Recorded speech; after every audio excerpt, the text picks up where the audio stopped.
Good morning. Hang on, I think I haven't... Oh no, I have gone live. Have I? I don't know. I started OBS and then I didn't actually click the go live button in YouTube. I think it's doing it automatically. Yes, it seems to be. So before we get into anything else, I acknowledge the traditional owners of this land. I pay my respects to their elders, past and present, and to Aboriginal elders and peoples from other communities who may be taking part in this live stream today. So hopefully you can hear me. Hopefully you can see me. Well, actually, no, hopefully you can't see me. Hearing me is enough. Oh, good. Thanks, Pancake. It looks like we're live. That is something, it looks like that behavior may have changed recently, because what I used to have to do was start streaming out of OBS and then in YouTube Studio click go live as well. But it seems to be doing that automatically now. So today is going to be about light switches, at least until I see some squirrel running off into the distance and start chasing that. But there's a lot we can talk about with light switches. Oh, Chris just said, I'm seeing and hearing nothing. Ooh, that's a worry. But it looks like other people are. So, Chris, I don't know why that is. Hopefully it's something that's just at your end. Okay, everybody else is seeing it. Hopefully you can get that figured out, Chris.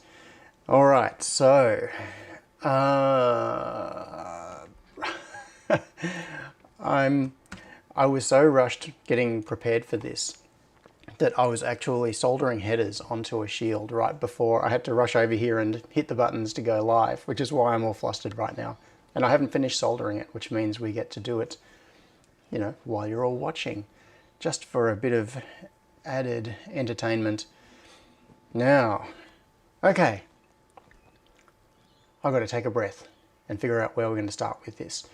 All right, so one of the reasons that I decided to talk about light switches today is that there has been a lot of interest in this subject on the Discord, and there are a couple of very active Discord members who have been working on an extension to my new light switch controller, because that project has been kind of stalled for a while, and people get tired of waiting, so they go off and start fixing it themselves. And I can't remember who it is. I think it might be James Kennewell. I think Guru of Nothing is involved. Anyway, you can speak up. So the other thing is that Guru of Nothing is building a house at the moment, and is on the Discord, has been talking about wiring schemes and those sorts of things. So the whole subject of light switches has been a bit of a hot topic recently, and I figured that I would try to resurrect a project that I started on a couple of years ago. Well, there are multiple related projects. Ah, Dodgy, yes. So thanks, Frank. It's Dodgy Brothers who is building the house, or is going to be soon, and is working on the wiring scheme. Now, interestingly, I have just seen my views on YouTube for this stream drop to 0, and hopefully there aren't any weird things going on. I don't know whether the problems that Chris was having with seeing the stream are indicative of something bigger that's going on. Maybe it's just weird glitches. All right, I am just going to assume that streaming is working and you can maybe hear me. Maybe. Okay, thanks IoT Hoff. All right, so let's back up a little bit, and I'm going to explain a little bit of the context for home automation light switches. Now, for many of you who have seen some of my previous videos, you will already understand this, but there are people that probably haven't seen me talk about this before. It's a couple of years really since I've done anything much related to light switches. So the fundamental thing to understand to start with is that in a home automation system, there are really two very distinct ways that you can set up your light switches. And it partly depends on whether you're doing a retrofit or a build from scratch. Because doing a build from scratch gives you a lot more flexibility. You can do things in a different way to if you're doing a retrofit, at least unless you want to do a whole lot of rewiring and work taking an existing system and rejigging it. So what happened with my house is, because we were doing a big renovation and we'd stripped out all the plaster, we were replastering rooms, moving walls, it was effectively a rewire. So it was like wiring from scratch. So there are two different ways you can do it.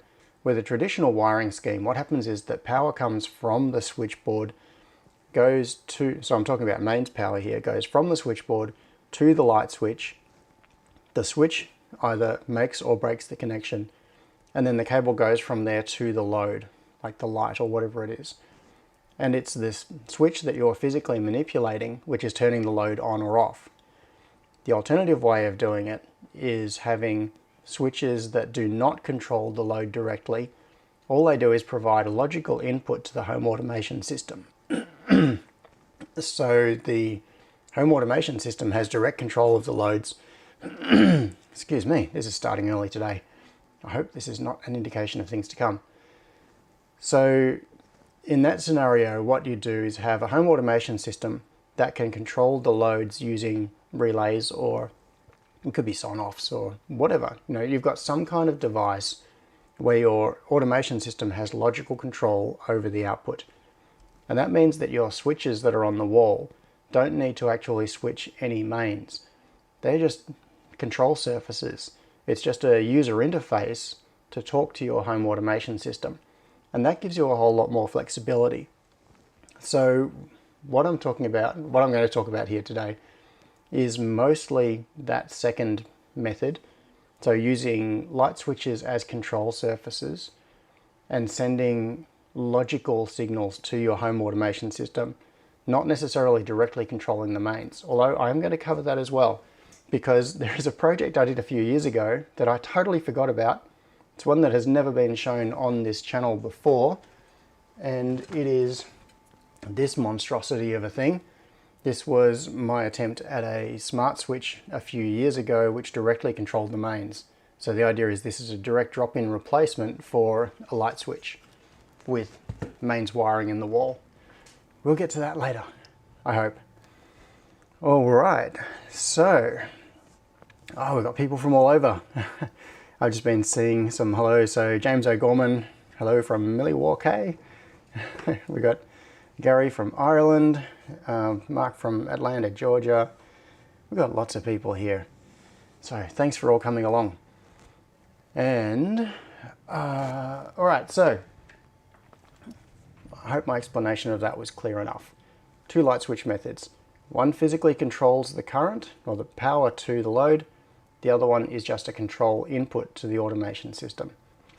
And my approach has been the second, which is logical control. And it's also the way, I suppose partly because when I started putting together my home automation system, the commercial equivalent that I was most familiar with was Clipsal C-Bus.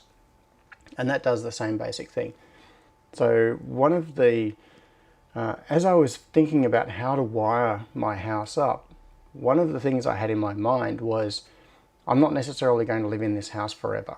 At some point I'm probably going to sell it, we'll move out, and then I need to think about what am I going to leave behind for the next homeowner, and potentially how am I going to remove all of my home automation equipment and replace it with commercial gear that can be supported with warranties, and if something goes wrong they don't have to phone me personally because I'm the only one that knows about it. So the architecture of my home automation system is very similar to the way a typical Clipsal C-Bus system is set up. It has centrally switched loads, so star wiring going out to the loads, and the inputs are just control surfaces on twisted pair cable. The difference is that I started off with Ethernet on twisted pair, and now I'm just using switch signals on twisted pair, whereas with Clipsal it's like a multi-drop bus system, but very similar in terms of the way the wiring is done.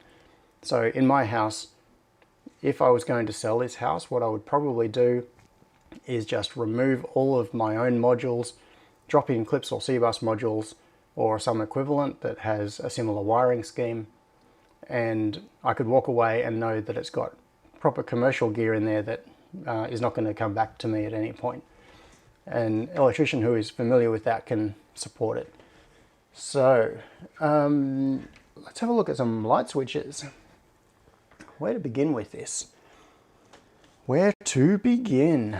All right, now there is something I'm working on at the moment that we will get to, but I'm just going to start with showing you something that many of you will have seen before already, and that is these little things. Let's see if we can get some overhead action happening here on the camera. And I've got stuff piled up on the bench all over the place here. You'll see all of that. We'll get to it. Oh, this is what I've just been working on, and we'll get to that as well. That's the thing that's most interesting right now. So, typical domestic light switch, and it's got the terminals on there for directly connecting to mains, and it switches the load. This is what I currently have in my house, and it is buttons instead of rocker switches, but we could use rocker switches. And one thing that I've been wanting to do is hook up a regular light switch. And also the other thing is, this partly comes out of a conversation that was happening in the assistive tech section on the Discord server, because we were talking about the issue of feedback and tactile switches. So for someone who is sight impaired, for example, it may be useful to be able to feel the switch and to know whether it's in an on position or an off position. So what I'm going to do is try connecting one of these up to one of my light switch controllers and show how to use rocker switches instead of buttons to achieve the same thing. Once again, we'll get to that. There are so many different aspects to this we could talk about today. It sounds like I'm jumping around all over the place right now, but hopefully there will be a little bit more to it as we get through it, a bit more structure. All right, so this particular switch is the same sort of thing as I've got in my house. These are momentary buttons. They're illuminated. It's just a single color LED, and it's got an RJ45 socket on it, or an 8P8C socket, if people want to be pedantic about it, so that I can use Ethernet type cabling and just plug it in. And that provides 12 volts, which illuminates the LEDs. And then I use extra pairs on the twisted pair cabling to send the button events. Basically, it just shorts to ground, and then that's detected on the switch controller. So it's a star wiring topology. This goes back over twisted pair cable to a central location where the light switch controller is. So,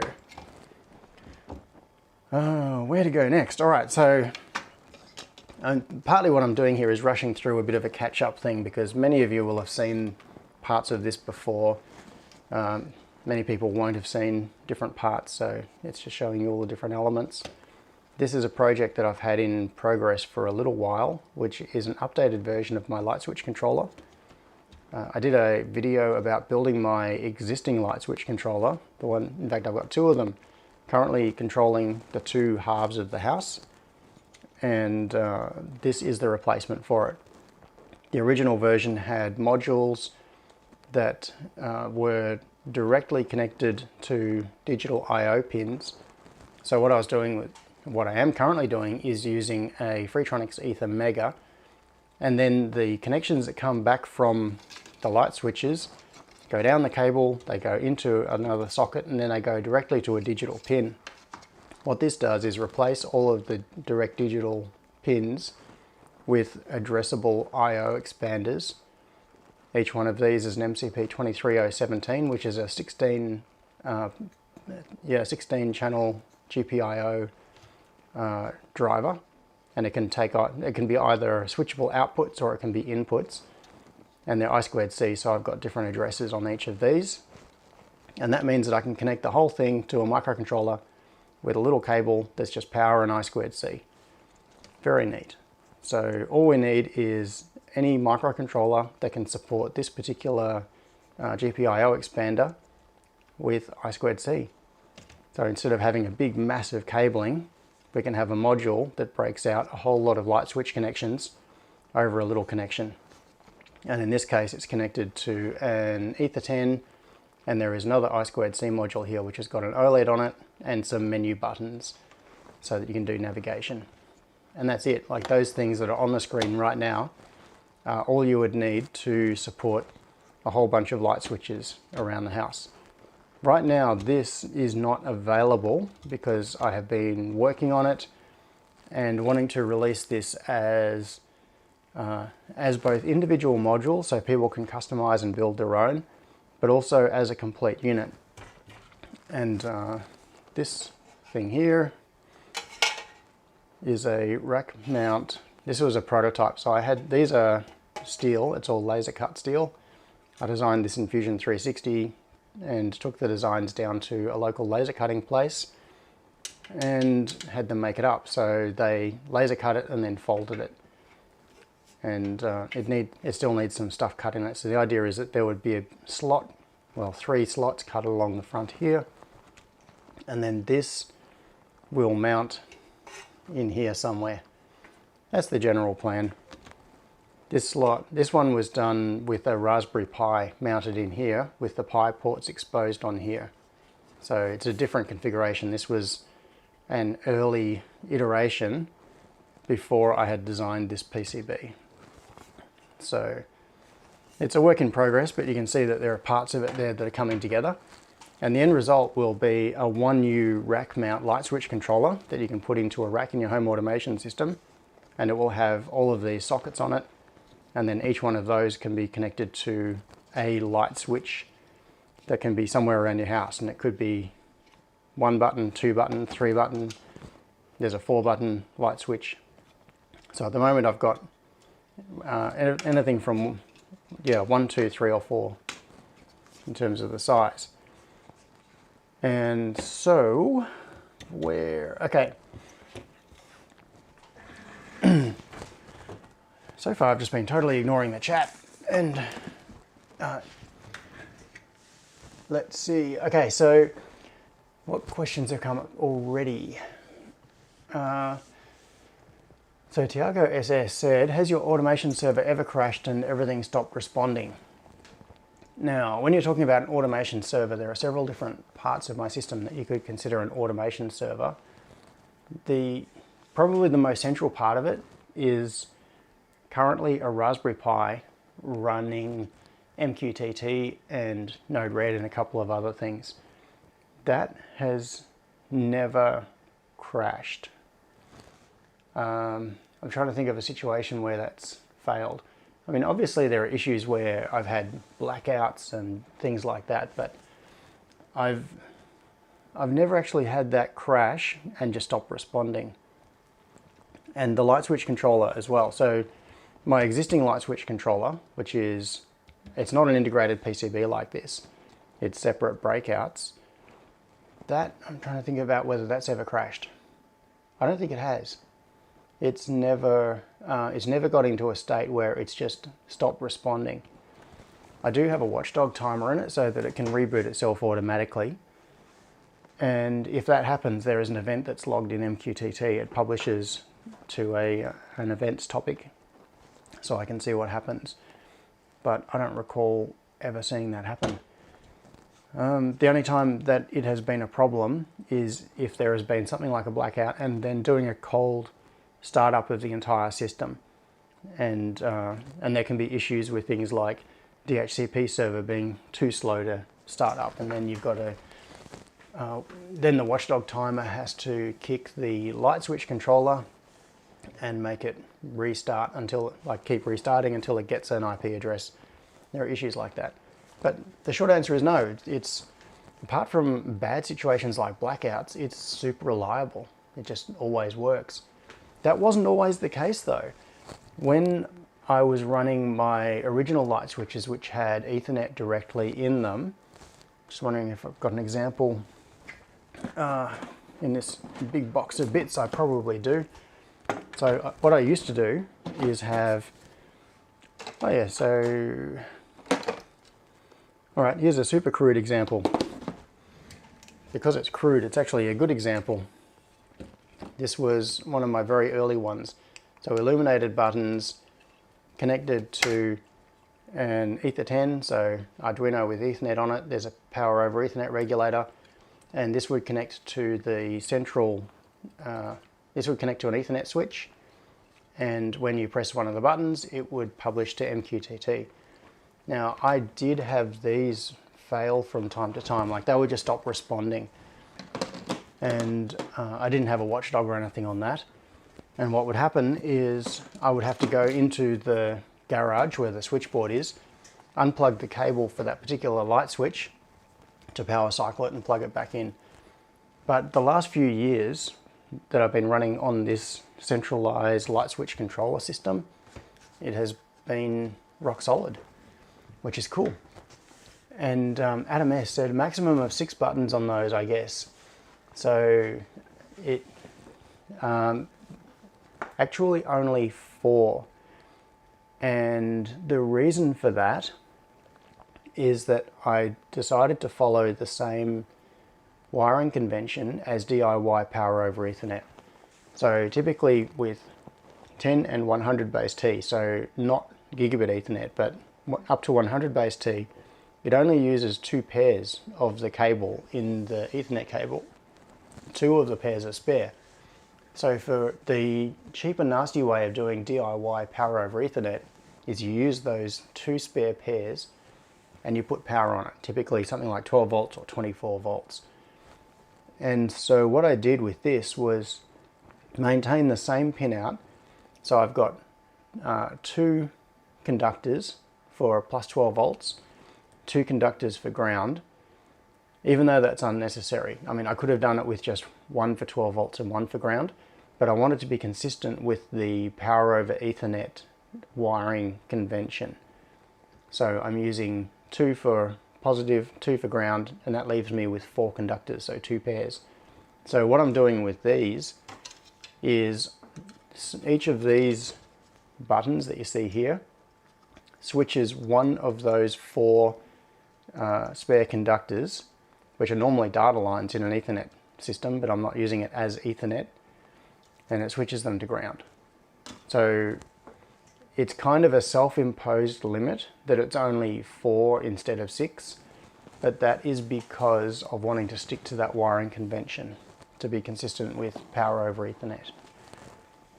And I suppose I figured that if you want more than 4, then I could run 2 cables. And so far I haven't had a situation where I need more than 4. Or if you need more than 4, say you wanted a panel here with 5 or 6 on it, it starts to become a very dense button, like a very dense control surface. So if I needed more than that, I would probably put 2 panels on there. So it would be like 2 light switches side by side and run a separate cable to each one. But yes, you are absolutely right. That is a limitation of this system. But that limitation may be about to be removed based on what I'm going to show you about what I'm working on at the moment. Because you could use Wi-Fi to send the signal instead. Alright, feels like I'm jumping around so randomly so far this morning because I've got so many different parts of this that I want to talk about. Let's see, Magic Blue Smoke said, I thought there was a limit of 4 of those GPIO expanders addresses. So, no, there are 8, I believe. Yes, 8. It's there are 3 address lines on the MCP 23017. It may be that on some breakouts they don't expose all of the address lines, but if you're designing your own PCB, you can do it however you want. And I can show you the schematic for that in a minute. We're going to have Eagle open a little bit later in this episode because I'm going to be showing you the stuff that I'm working on. And a lot of it is still just in Eagle. It doesn't physically exist yet. All right, I'm going to try to quickly get through the backlog of questions and things here so I can get back to showing you things. Ah, awesome. So James O'Gorman said, I made a calculator for the standard Superhouse light switch controllers, the wall plates, I/O breakouts, etc. And that is really cool. So if we can drop the URL for that in the chat, that would be great. Someone who has the privileges to do that. I know Andy does. I suspect that James does not have the privileges for it, but what I can do is make James a moderator, I think. Can I do that? Let's see if I can do it from inside here. Add moderator, yes. Okay, so James, you are now a moderator in YouTube. So if you want to stick in a URL, you can go for it. So yeah, James has been very active in terms of the development of the light switches. So a great question from Frank McCallendon, who said, any hardware debouncing or pure software? So yes, this is it's a software-based system, so I don't have any hardware debouncing in this, and I haven't found that I've needed it. It's been, it's been fine. So we will have a look at some code in a little while as well. I've got the Arduino IDE open here so I can show you some code. I've got to finish soldering the headers onto the shield. We can plug stuff in, we can look at the code, and we can run it, and hopefully a lot of this will start to make more sense. So Dan Namo said, so the push button sends a signal to the module, and then you have to have a relay module to wire the 110 volt to power the light, right? Yes, and Mike O'Connor has already responded to that. Yes, a relay or a contactor needs to be driven to turn on a light. Yeah, and James explained it as well. So what we're talking about here is the control input to the home automation system, and then the automation system is the thing that sends the commands out to turn the loads on and off. So it's acting as an intermediary.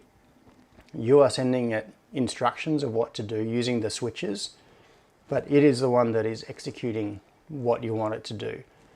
And having that there as an intermediary is what really gives you the flexibility in the home automation system to do automations and to respond to sensors like motion detectors and make decisions about when and how to take action. But you can directly switch as well. We will get to that. So much to talk about today. Yeah, so... Oh, yes, okay, this gets into something that is probably a squirrel to chase another time, but Mike O'Connor pointed out that he has a design document for long distance I2C. It's described in TIDA 060013. Now, I'll just address that very briefly, because it's kind of fundamental to the overall architecture of what I'm doing here. At the moment, what I have is a simple star topology. It's not multi-drop. So what I have is a light switch with a cable, and it goes to the centralized location where the controller is. And if you want another light switch, you put it in a different location and you run another cable all the way to where the light switch is. And it just switches on the ends of a long piece of wire. It's as simple as that. Partly what Mike is alluding to here is an alternative approach where instead of just having a switch on a bit of wire, you use some kind of communications method, like the way Clips or C-Bus works. Because with C-Bus, what you can do is run the cable to the first light switch, and then you can loop it out and go to the next light switch, and then loop it out and go to the next light switch. It's not a star topology, it's a bus topology. But in order for that to work, what you need is some kind of a communication system that will work like a multi-drop bus, which could be CAN bus, it could be RS485, which is a multi-drop serial bus. There are quite a few different ways you can do it. So what you would do is have a bit of intelligence inside the switch, and then the switch has an address. So when you press the button on here, it sends a message over the communications bus, and it says, I am light switch 23 and button 1 has just been pressed. And then another switch that is looped around on the same piece of cable might say I am button 24 or I am switch 24 and button 1 has just been pressed.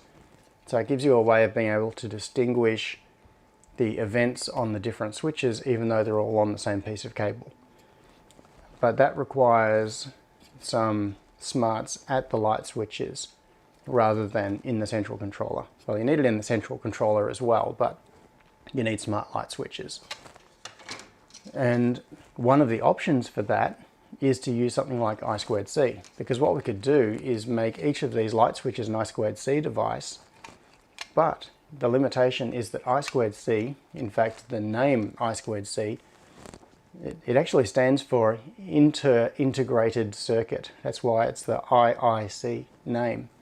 It was originally invented as a communications method to link integrated circuits on the same physical PCB. It was not originally intended to be a communications method for linking remote devices.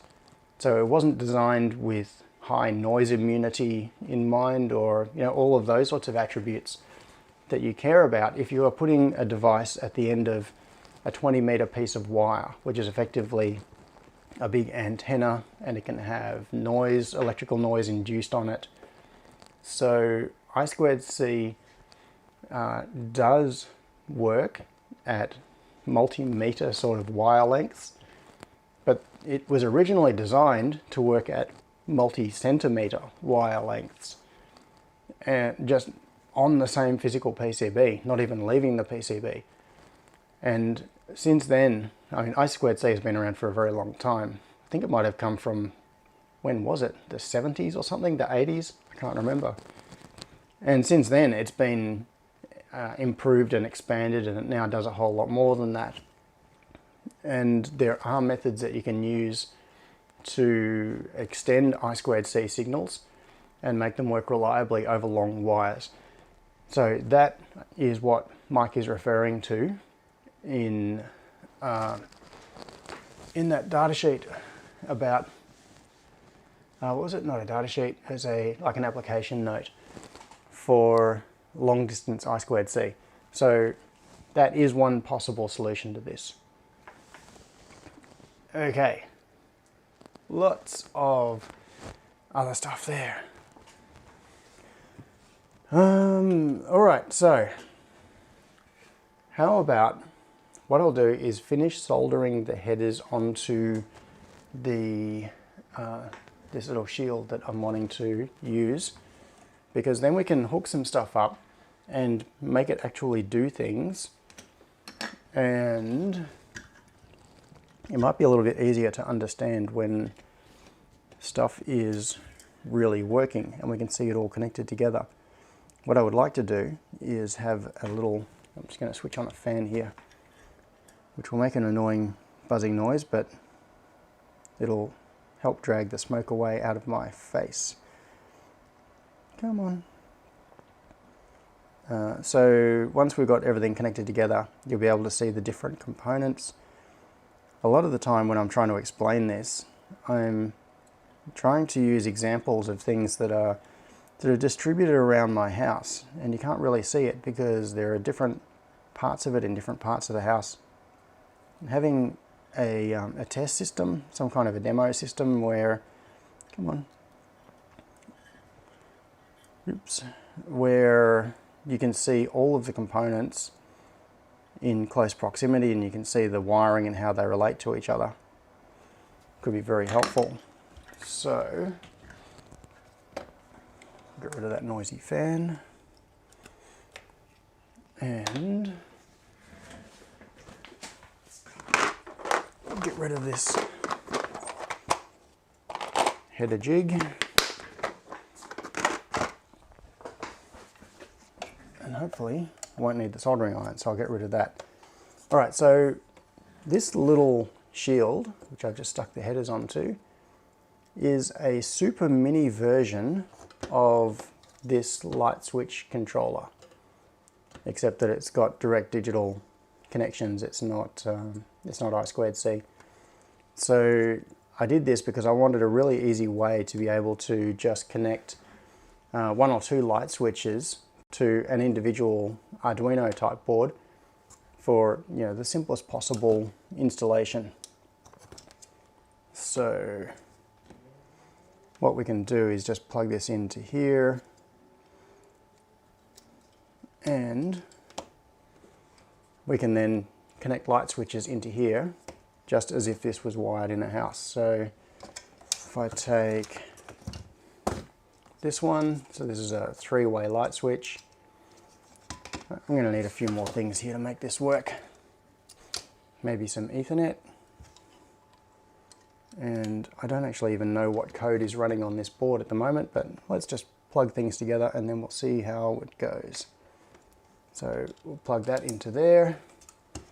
We need to get some power because we want 12 volts to run to this. I'm going to change that over to there. Oh, you can see the LEDs glowing there. So it may not even need power. Let's see how we go without it. Actually, no, I'll plug this in just so you can see the LEDs a bit more clearly. So I'll set my lab supply to 12 volts, turn it on. Okay, so now you can see that the LEDs are glowing. So this is the LED, the single color illuminated buttons. And normally what would happen is that this grey cable here, which is just a little patch cable, that's the cable that would go through the wall of the house and then through the ceiling or under the floor or wherever it goes.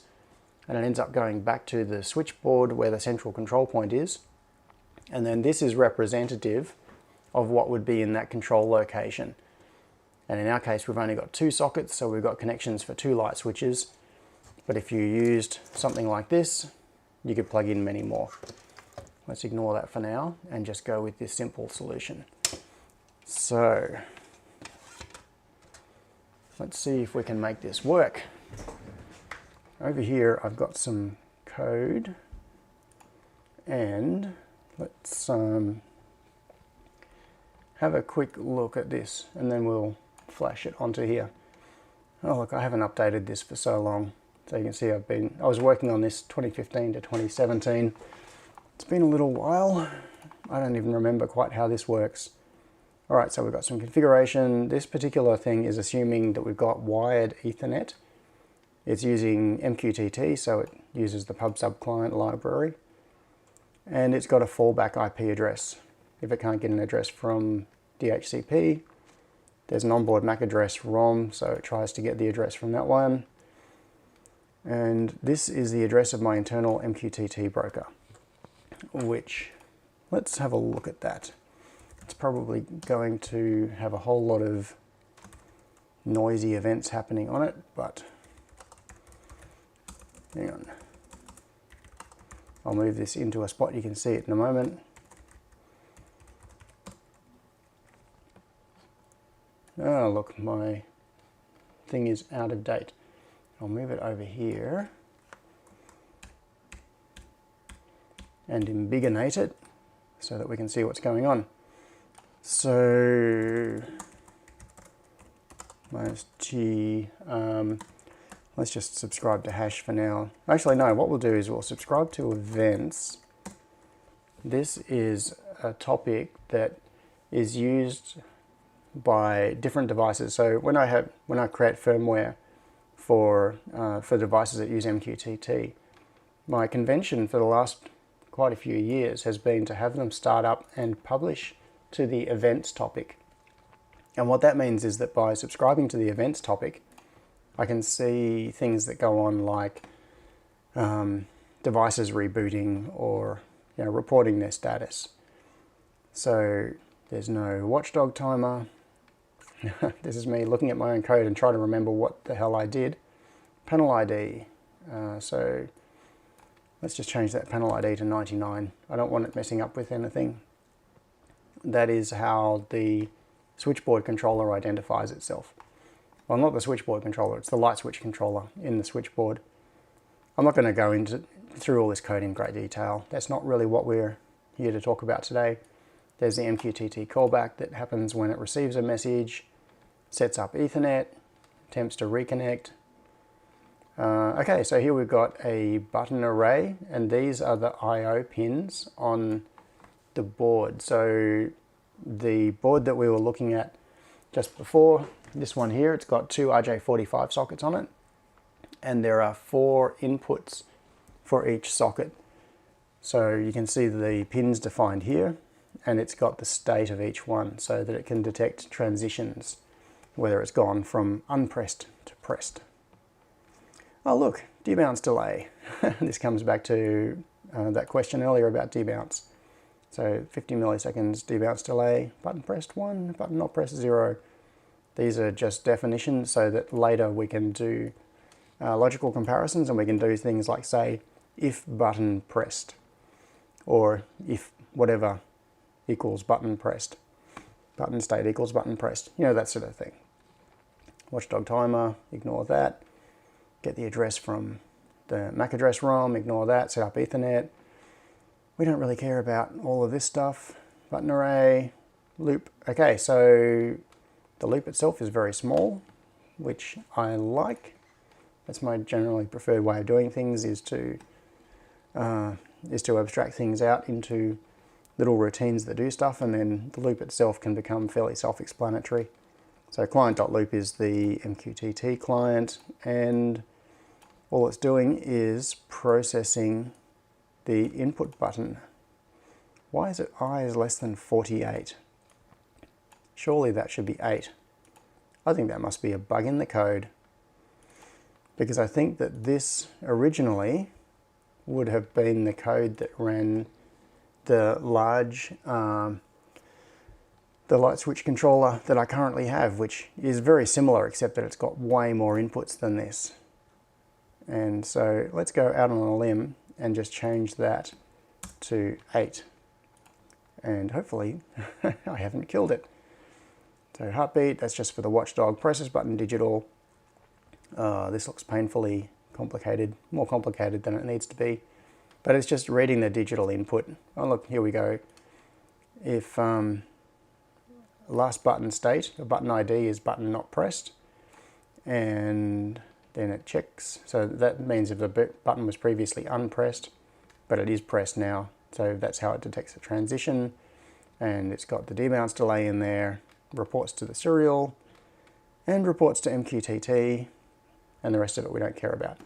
Okay, so let's shove that code onto, just waiting for the menu to open, onto that board. So if we go flash, hopefully we will now be flashing onto that Ether 10 that's sitting on the bench with the light switch shield on it. So compiling. Hopefully this all works and my Arduino environment is not broken, which is quite highly likely. Just about every time I use it, it seems there's something broken on it. Come on, you can do it. Compile, compile. Uploading. All right.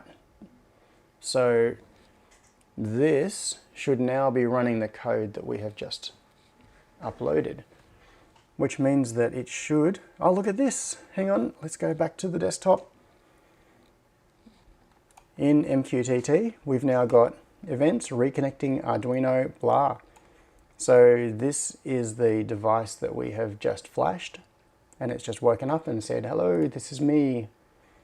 So let's open the serial monitor and see if we can get anything here. Yeah, in the serial monitor it reports a whole lot more information, and you can see it's getting its MAC address and it's reporting the IP address, setting the input pull-ups, connecting, ready. Transition on 2, input 4. I wonder why that is. I wonder if there's something wrong with that button that I've just plugged into it, like this switch plate. But let's see what happens. I'm just going to pick up this switch panel. You can see that in the little view. And if I press 1, oh look at that. We got transition on 0, input 2. I just press the top button, and then I'll press the middle one, input 1, bottom one, input 3. Input 3, what? 0, 1, 3? That's weird. Maybe there's some strange mapping going on with the pins. Now I'm going to switch back to overhead and plug this into the other port. So this would be as if we've got a second switch plugged in, and then I'll go back to the desktop. And then I'm going to press the top one. Look, we've got input 4, input 5, input 6. Yeah, I think I've got some weird things going on with the mapping. There's probably a mistake in that little array that defines what the pins are. But in any case, that doesn't matter. Not for these purposes anyway. This is just demonstrating that you can detect the button presses and then publish to MQTT and see the events.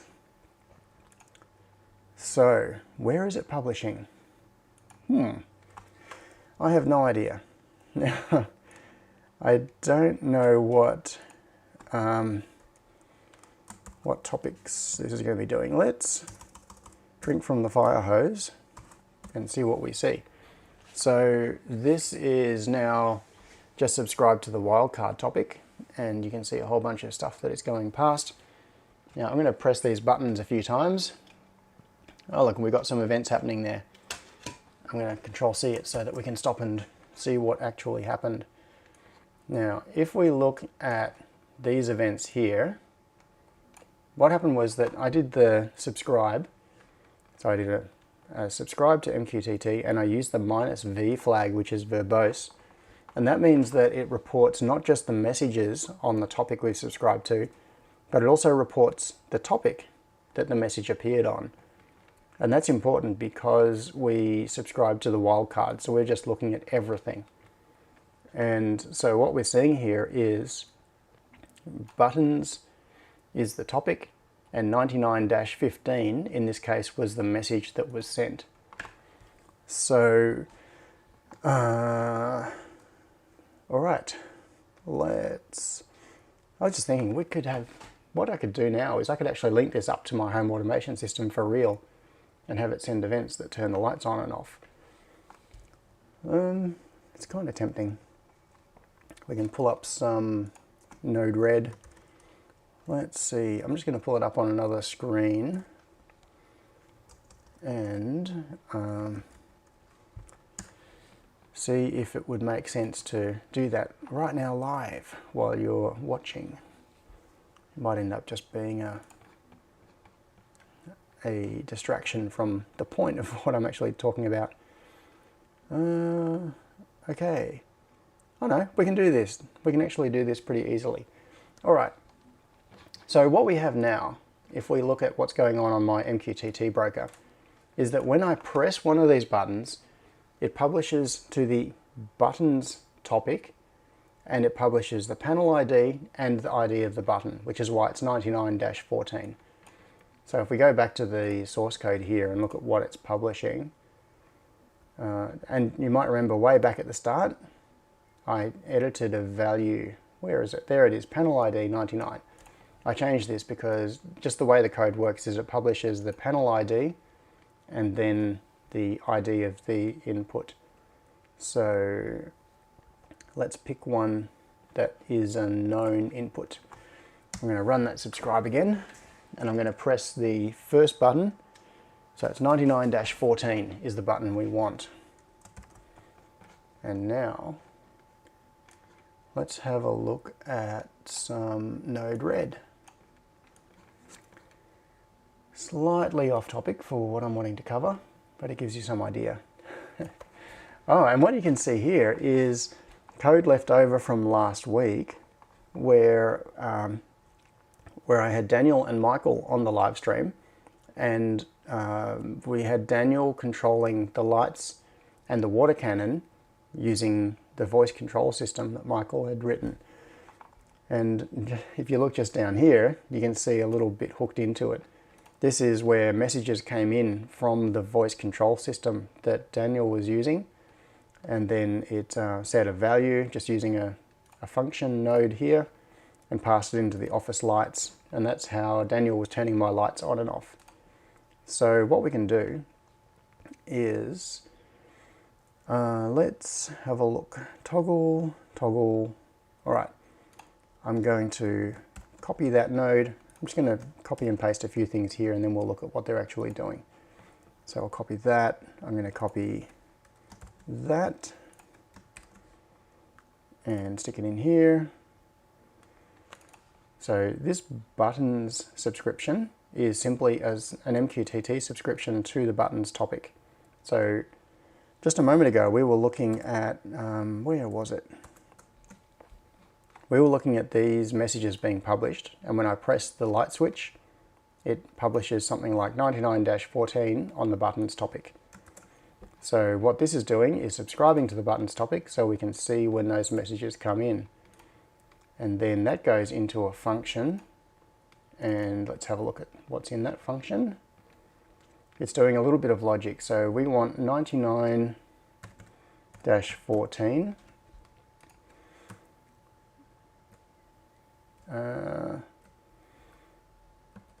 Oh no, I can get rid of, okay. Let's change, I'm going to do this a different way.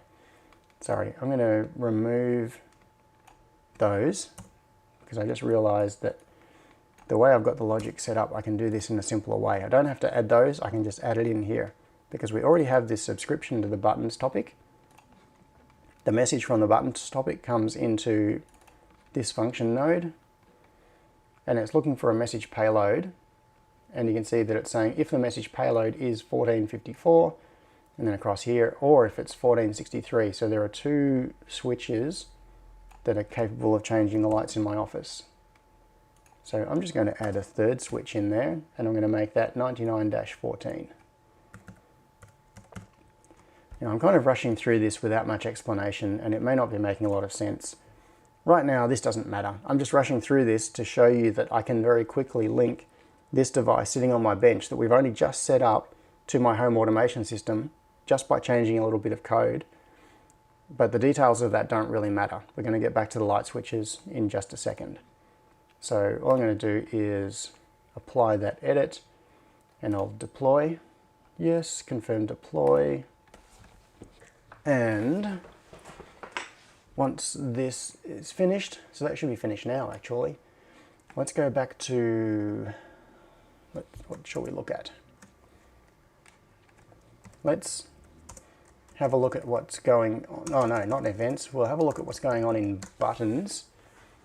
And now you can see behind me, the office lights are on.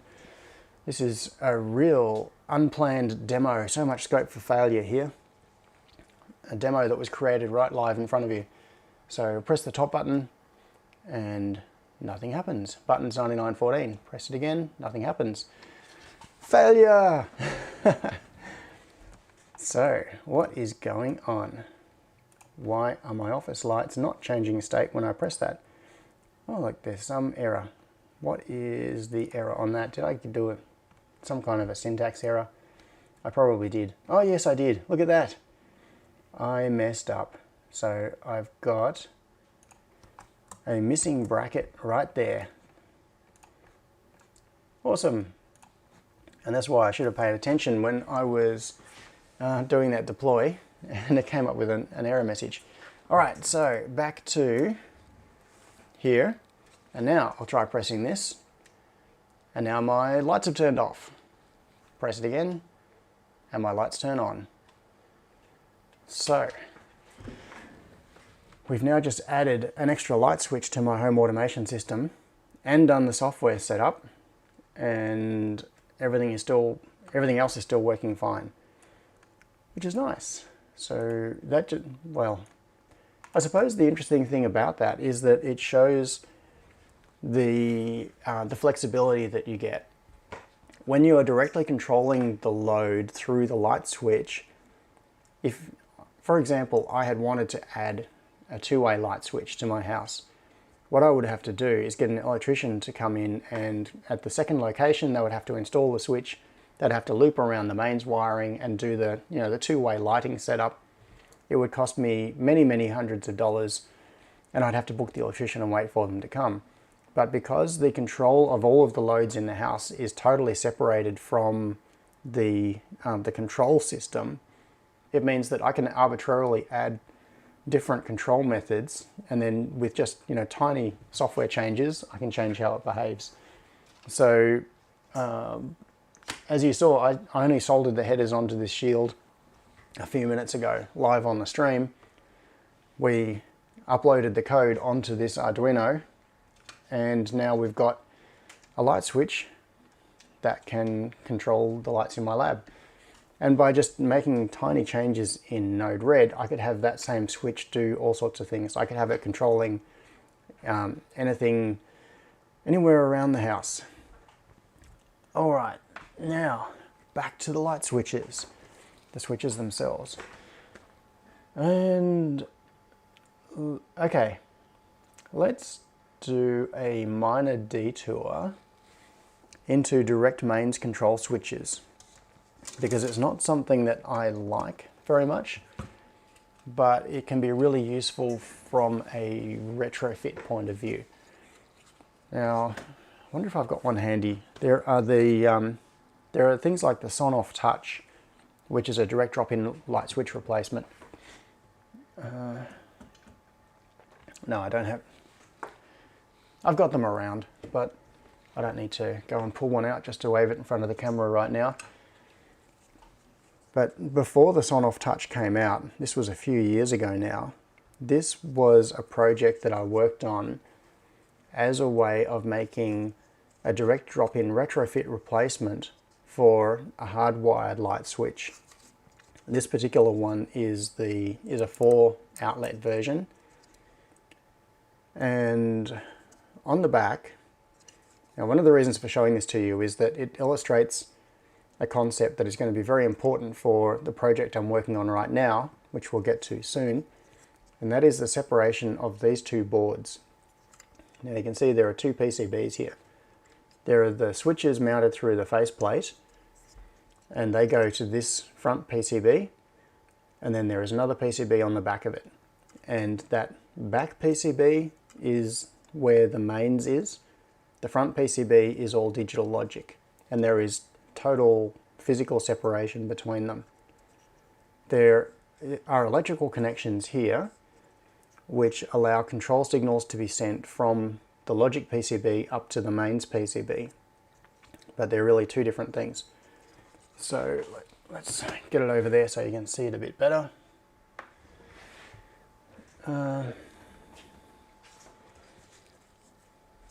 Maybe even get some zoom happening. If we can keep focus in close enough. So there you get a better view of it. There are the two PCBs stacked together in a sandwich with this connector between them. So the way this is intended to be used, it's got mains connections along the bottom here, and what we've got on the right, you can see, well, you probably can't read it, but it's active, neutral, and earth. So these 3 right-hand screw terminals are where you supply mains power directly into this device. Now I'm going to keep these other terminals covered for now because we're going to do a signal path sort of approach to this. So mains power comes in on these 3 connections, and it goes to this high link switch mode converter. So this is a mains to, what is this one? 5 volts output. 5 volts? Yes, so this is a 5 volt switch mode regulator. So it takes power from the mains and it gives us a nice regulated 5 volts out. And there's a MOV or something on there for some protection. And then there are these mains relays. So the mains power goes to both this power supply and to the input side, like the common, of each of these 4 relays. And then the outputs from those relays, so I'll cover these 3 now, and then we've got another 4 screw terminals. Each one of those screw terminals is a switched output from one of these relays. So by firing the relays, we can switch 4 loads from this device, like from this light switch. Now those relays are controlled through 5 volt outputs which run up through this header. And all of the logic for the control happens on this board that's under here. Now on here you can see a couple of things. I might even take this apart just to make it a bit easier to see. I'm not going to power this up now. I could, if there is enough, if enough people want to see me potentially shock myself live on camera. What I could do is get a mains cable and wire this up. and then you could see it doing its switching.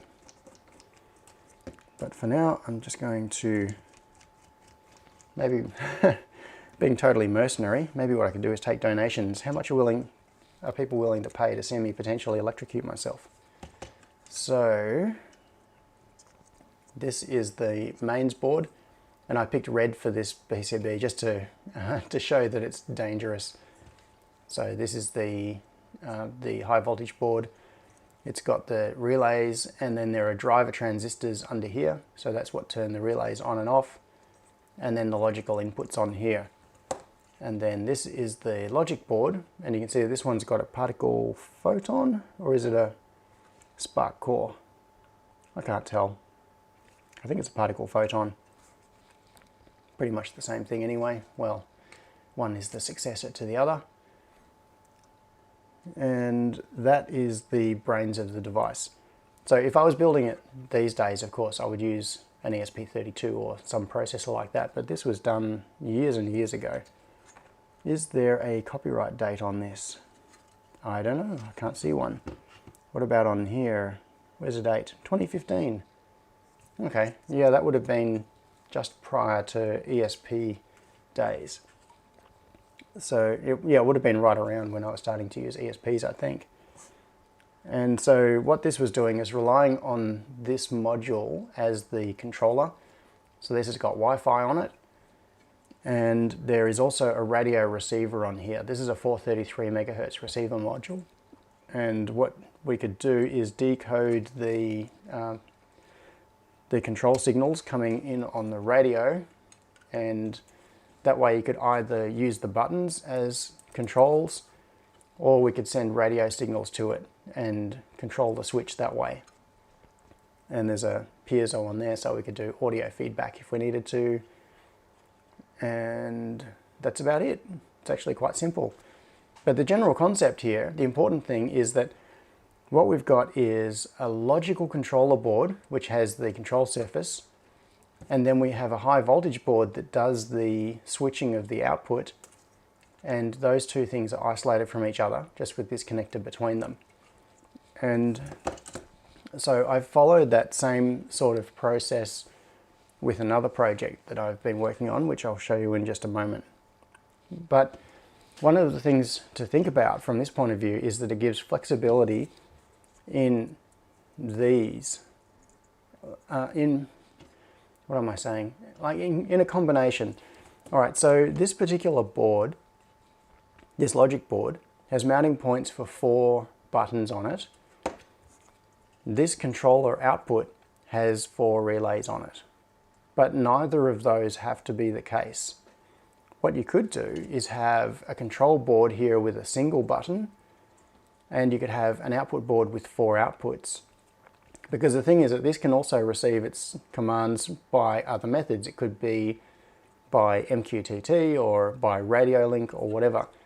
But if you remove a regular light switch, like a regular wall switch, and you put this in its place, you now have control over that load both using these buttons and by whatever other communication method you can bring into this device. So over Wi-Fi, over radio, or whatever. So you could conceivably have a switch on the wall that has 4 buttons on it, and it only has a relay board on the back with 1 relay, because you might have taken out, for example, a standard light switch, which was just a single switch, and you still only have 1 load that you want to switch. So you could pick a backing board that is a single channel backing board, like a single channel mains board, because it is just going to be switching that single load, but have a 4-button panel on the front, and then one of the buttons could control the load directly, and the other buttons could be sending other commands to different devices on the network. Anyway, I'm not sure how useful that would be, but the concept was that it's separating the control surface from the high voltage control, and then you can mix and match them as you need to. So I could do different versions of this. This was just my first prototype, and I never actually took it any further than this. And my concept was that I would do different versions of this control board with different numbers of buttons, and I would do different versions of this high voltage board with different numbers of relays. And then I could just pick the combination I wanted, connect them together, and away I go. So in my house, this is actually useless because all of my loads are controlled through the switchboard, and all of my light switches are just control surfaces, and I don't even have mains available at my light switch locations. So I can't, plug this in. I was doing this kind of as a bit of an experiment, and to see how practical it would be to make some kind of a drop-in home automation light switch, so that you could take an existing house which doesn't have any kind of automation, take a light switch off the wall, and just screw this into its place, and whoa, now you have Wi-Fi control over the load that you have just you've just replaced the switch for, and potentially you have extra buttons that you can use for other things. So that was a project that didn't really go anywhere. Oh, and you can see the name on this PCB, it says switch 4, and then I was going to do switch 1, switch 2, switch 3, and all of that. In fact, I think all of this might be on GitHub, because I tend to publish things even when I'm just messing around with them as concepts, when I haven't even finished them. I have so many people who contact me saying, oh, I've seen this project of yours on GitHub, and where can I get it? It's like, sorry, you can't get it yet. It's just something I was playing with, and I pushed it to GitHub because I'd rather keep everything public than keep things secret. And if people find that the design files for that are useful for themselves, go for it. It's all open source. You can use it. If there is a lot of interest in this sort of thing, then I'd certainly be open to continuing to develop this. And this is functional. If I was doing this again, of course, I wouldn't use a particle photon on here. I would probably put an ESP32 on the control board, and that's starting to get into the next project that I'm going to show you in just a moment. Because the interesting thing is that the next project is kind of a successor to this, and it could be the basis of a new version of this, but ESP based instead. So we're kind of heading towards the actual point of this whole live stream. Now, what do we want to look at? Let's see. Let me see if there are any questions or comments that I've missed while I've been just ranting. Okay, so a homey convention. Okay, so Christopher McAvaney said, have you ever explored the homey convention before? The ESP library deals with the boiler activities you show there in your code. And there is a, yeah, so it's homeyIoT.github.io for people that want to follow that along. The short answer is no, I haven't looked at the homey convention, and it sounds like it's worth investigating. And Chris Holmes said, does the control software have an easy switch cable identification feature, or you're relying on well-labeled cables? The way I've done it in the past, it's actually kind of cheating. I do have well-labeled cables, and in fact my cables all come back to patch panels, and my patch panels are very well documented. And I actually did a video a few years ago about the way I document my wiring setup as well, because there was a friend who died a few years ago from cancer, and he had his house had some home automation stuff in it, and when he passed away, his wife had some problems because she couldn't figure out passwords to different devices that were in the house, and there were issues like that. So I did a video a few years ago showing the documentation that I keep about all of my home automation system, so that if I have a heart attack right now on the live stream, my wife would be able to call an electrician and hand him a hard copy clipboard, which is actually kept inside the switchboard, so that it'll be the first thing you see. If a strange electrician comes in and opens my switchboard, the first thing they're going to see is a clipboard with hard copy documentation on it, listing every cable in the house and every circuit breaker and everything. It's all really well documented. And okay, but what I do is what we were seeing just earlier. If I switch back to my desktop, the funny thing is that my general approach to this has been really quite lazy, in that what I'll do is, if I put in a new switch, like what we just did with this, I'm just going to press a different button now because I won't turn the lights on and off. What I'll do is connect in the switch, and then I will just subscribe to MQTT and I'll just start pressing buttons. And I'll say, oh, that one is 99-15. Cool. And then I'll just map 99-15 onto whatever function I want. So I don't even really need to know in advance. I can just plug the switches in, watch MQTT, and then use the ID of the button presses to link to whatever activity I want to link to.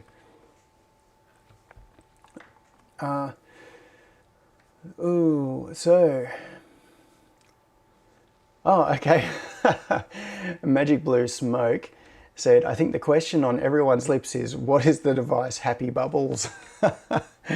That's a very good question. I'm gonna just do this this sub again, and yeah, you'll see right there. In fact, I'll look at Happy Bubbles presents as the topic, and what you'll see is not anything useful, because this is not functional right now. This is part of a localization system. Localization, I mean, it uses BLE, so Bluetooth Low Energy tags, to identify the location of people or objects within the house. And at the moment the system is not running, which is why it just keeps saying what tab is most likely in blank with average distance 0. And this is a system that what you do is you put fixed location Bluetooth Low Energy devices around your house, and they all report back the signal strength. So I think it's based on RSSI. I don't think it's using time of flight, it might be, of Bluetooth devices in the house. And because you know the location of the fixed reference points, it can then tell you this particular device is probably in the lounge room, and with a distance, an average distance of whatever. So that's what that is about. Unfortunately, Happy Bubbles Tech have gone out of business. I've got a bunch of their hardware. I've got a whole box of Happy Bubbles stuff sitting over there. And right now I'm not actively using it, but the agent that runs and talks to the fixed positioning nodes is still running, which is why we're getting these messages coming up in MQTT. I've just not actually turned off the agent that does that. But what I was working on with this was figuring out who is in each room of the house based on the location of their phone and various other things. So that was just a fun thing to play with. I might get back to that sometime. All right, so Apostolos Katranetsis said, interesting, combines Node-RED with OpenHAB. In the past, yes, I was running Node-RED and OpenHAB together, but I actually turned off OpenHAB a while ago, and I'm running purely with Node-RED at the moment.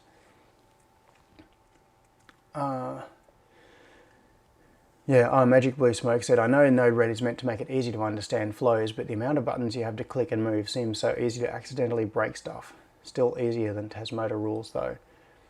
Yeah, Node-RED, I don't want to get into this too much because this really is a big squirrel to chase and I would never actually catch it.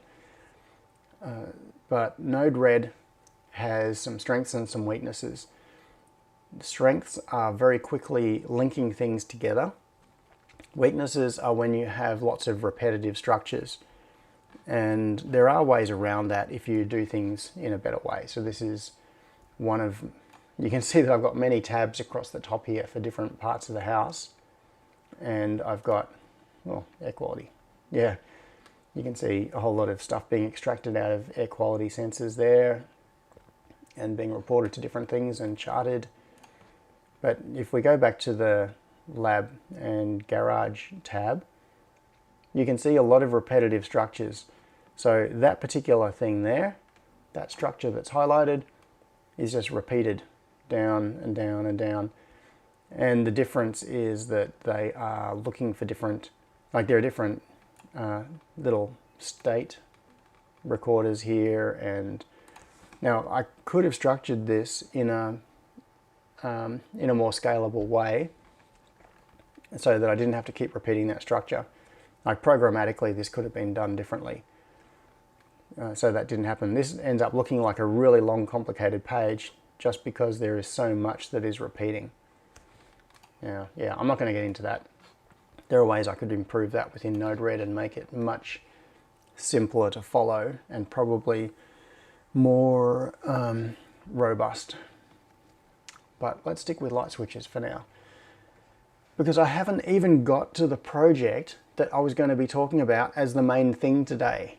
And it's already 11:20. What is going on? All right, I'm going to quickly rush through some more comments and questions. So Magic Blue Smoke said Wi-Fi interference from the Wi-Fi chip being beneath the mains, and that's in relation to this here. And the short answer is probably, to some extent, but it does still work.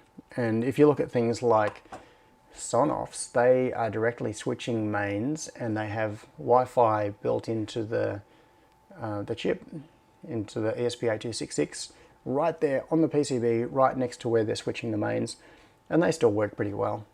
So it's certainly something that's worth thinking about, but I don't think it's generally a big problem. And James O'Gorman said, I think the HV board could use isolation slots. That is 100% correct. And let's, I'll show you what James means with that. So this is the high voltage board. We've got the screw terminals along the bottom here, and these are the relay connections that are switching the mains. And in fact, mains comes all the way up to the top of the board here to this power supply. But we also have low voltage, so 5 volt, or ELV I suppose technically, 5 volt logic here, which is switching the relays. Those transistors are directly on the back of the PCB, and we've got the connections through here to the logic board. So there is the potential danger for flashover or arcing, particularly if, for example, you get a lot of dust built up on the PCB. That can then cause high voltage arcing. So typically what you would do as a good design practice is you would keep the 5 volt part of the circuit physically separated from the 240 volt part of the circuit by putting milled slots into the PCB, so that there is no physical connection whatsoever across the PCB between the mains part of the circuit and the low voltage part of the circuit. So James, thanks for pointing that out. That is a good thing to consider. Now, Mako said, do the outputs share the mains ground, as I saw 4 pins only? Yeah, so what I did with this is that you've got active, neutral and earth coming in on those 3 terminals, and then there are 4 switched actives coming out. So the idea is that if the electrician was installing this, what they would do is either, well, there are regulations limiting how many wires you can put into a single screw terminal. I can't remember, I think it might be 3, it might even be lower, it might be 2, I don't know. But I think it's possibly 3. So if you were running 4 loads out of this, you would need to bridge all of the neutrals together, either by putting them into that neutral screw terminal or by using like an external connector. But yes, there is a common neutral, and then there are just 4 switched actives as the output. And Christopher McAvaney said, what powers the logic board with this model? This black box here, this high link thing, that is a switch mode power supply. So you give it 240 volts in. Well, actually you give it anything from, what is its input range? Anything from 100 volts to 240 volts, and it's either 50 or 60 hertz. So it's a pretty much universal power supply. In most countries, you can just plug this power supply in on the input, and then you get 5 volts out. So this provides 5 volts that is then passed down to the logic board. Alright, so James O'Gorman asked a very good question, which is one of the reasons that I didn't end up going ahead with that, which is any idea what the bill of materials cost or list price would be for that setup? A lot. When I put this together, it actually ends up costing a lot of money. This high link power supply is not cheap. By the time you add a few relays, like making this board costs a few bucks. And then you've got to make this board, which costs a few bucks. And then if you look at the these illuminated buttons, these chrome buttons, these are like $7 each. I mean, you can get them cheaper than that, but you know, if you look at just general onesies and twosies price, even say $5 for one of these illuminated buttons, you're looking at 20 bucks just for the switches. Then you've got the controller and other stuff on the PCB. So the thing is that by the time you put all of this together, your bill of materials cost is, you know, it's, as you can see, it's years since I've looked at this, but I would guess probably 40 bucks, $40 to $50 as bill of materials just for that, which means that you've then got to assemble it and you've got all the usual markup issues. So it'd end up being $100 device, which is a lot for a light switch. I mean, not really compared to some of the light switches out there, but still, it's painfully expensive. And John Burke Gallagher said, can you show the mains relays for your house? Not right now on this live stream. I'm not really set up to do that. There is a video of mine from a few years ago, which was, what was it called? It was called Arduino Powered Switchboard, I think. I'm just going to find the episode and drop this in. In fact, what I'll do is drop in a link to this episode's page into the chat. This is an index of previous videos that I've done. And where is the specific thing? Arduino home automation light switch controller? No, I think it was way before that. It was one of my very early ones. It was Superhouse number 2, Arduino controlled home automation switchboard. Amazing. So long ago. Which means it's probably ridiculously out of date and painful to watch. But, oh well, you asked for it. So that's what you get.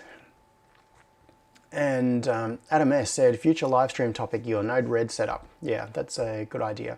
I am very, very far from an expert on Node-RED, but it's definitely a really interesting thing. And in fact, the video that I am filming right now is showing how to install Node-RED along with other stuff for data logging. So there'll be a little bit of Node-RED in that. And, Kfash said, for your current wall switch, I think you can also add a tiny OLED and using I2C. It will look really cool. Yes, that's true. So there are little I2C OLEDs that could be built in directly. That is a big topic that I'm very tempted to get into, but I won't, because what I was wanting to get to today was showing you some stuff in Eagle and Fusion 360 so you can see the project that I'm working on right now. But yes, Kfash, that would be very cool. Right, so let's pull up. Now, before I get into that, is there anything else that we should talk about? Ah, yes, there is one thing that I was really hoping to do on this live stream. And that means I've got to turn my soldering iron back on, because there is a topic that came up on the Discord just recently. What is going on here? Where is it? Oh, there. Here is Eagle. I'm just going to open up something in Eagle, but we'll get back to it, because first I want to do something I've been intending to do for ages, and I just haven't got to it. And we can do it right now on the live stream, and I think it'll be interesting. So, Smart Switch, I'm just looking for the project hardware. Smart 4, Smart Control, open. All right. Now, I'm going to just leave this open. Oh, come on. Manage libraries. It's because I was editing this on my laptop and I edited the library, so now I've got to do a manage libraries update. All right, so I'm just going to leave that for now, and I'm going to try doing something back on the desktop. All right, now, right at the start of this live stream, I waved this at you. You probably see it better here. Why aren't I using this camera? So this is just a regular mains light switch, and I waved this at you, which is the logical switch, which has got my breakouts on it, and it's using buttons for momentary input. So we are currently using this. Now, the important thing here is that these are using push buttons that are momentary. So you push it and it makes the connection, you let go of it and it breaks the connection. So in the software, what we are doing is detecting the transition from open to closed, and we are treating that as a press event, and then it's ignoring when you release it. So it doesn't actually matter if you press and hold this. I'm not doing any long press detection or anything like that. It's just detecting the transition from open to closed on the circuit. And in fact, if we switch over here to, let's switch back to the Arduino IDE and back to the desktop, we should be able to find here in the code somewhere where it does it. So we've got pressed, yeah, we've got pressed and button not pressed. And then down a little bit further, got to find the thing, process button. Here we go. So if sensor reading is 0, so if this button has been pulled low to ground, it means that we've detected that it's pressed. And it is only doing an event if it is pressed, so it's checking that it is currently closed and the previous state was not pressed, in which case it is going to detect a transition from not pressed to pressed. So it is now pressed, and in fact, to make this clearer, what this really should be is button pressed. And that would logically explain a little bit more about what's going on here. We're detecting the transition from not pressed to pressed, and then it's doing the debounce, etc. And then we're taking action on that transition. So what we can do is switch back to here, and what I'm going to do is patch in a board into this switch. And where do I have one? Here it is. So this is one of the little breakouts that, in fact, I wonder if I have a breakout. Is it worth looking? Yes, I think it is. I'm going to make you wait for a second while I look for other light switches. What have I got? Because I should have another light switch PCB here that is the older style. No, not with connectors on them. All right, scratch that. Let's go with what we've got. And I'm gonna take, grab a couple of bits of wire here. Now my original intention had been to do this with some kind of like a single core cable. But what I'm going to do is take this breakout, which normally goes to momentary buttons, and I'm going to wire it to this switch. And then we're going to look at the logic in that sketch and change it so that it will work on transitions both from high to low and from low to high. And then we can have a rocker switch that is linked to the home automation system. And this sort of thing is good if you're wanting to do retrofits, or you're wanting to make a system that looks like it behaves in the same way as usual. Now before I do this, I need to figure out, what have I got here? It's those pins, so it's that one and that one. Okay. So if you've got a home automation system and you want to make it work in the same way as the normal switches do, and make it look like you don't have a home automation system, then you can do it using this little trick. This one crazy trick that, yeah, you know those headlines? Gotta find it again. It's that one, yes, it must be that one. So, I'll solder this wire on here. Solder this one on here. Yep. Sorry, I'm slightly off camera there, but it's just because of the way this is all positioned. Come on. Got to get the solder into it. Alright, so, what's going on there? The wire fell out the bottom. Okay, that's better. So instead of having this PCB mounted onto the back of the switch, we've now got some flying leads on it, and they should be across the pins that are where the button would normally go. Now, hopefully I haven't wired that across the pins that would be illuminating the LED. That would not be good, but I think I got the right ones. I should have stripped off more of that cable. Oh well. Should still be alright. And I just need a little straight blade driver. So which are the connections? I don't use these switches very often, so I've got to look at it. So that's common, that's the live, and then that'll be the other switched output. So common comes in and then it switches between these two. One of them is blocked off.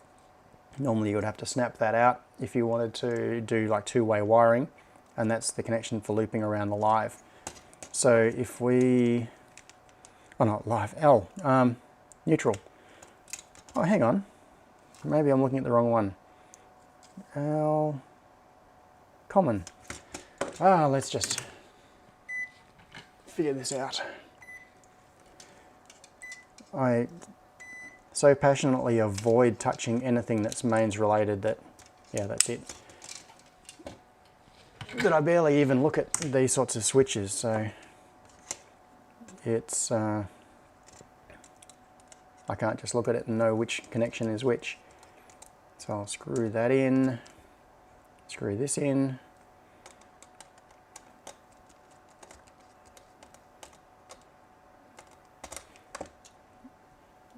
Okay, so without any modifications to the software, what will happen, all right, let's take this, unplug it from this, and I'm going to plug it into this. Oh look, my light's just turned off. So now without any modifications, what will happen is that if I flick it this way, nothing happens because that's opening the circuit. And then I flick it this way, it closes the circuit, and you can see the light's turned on.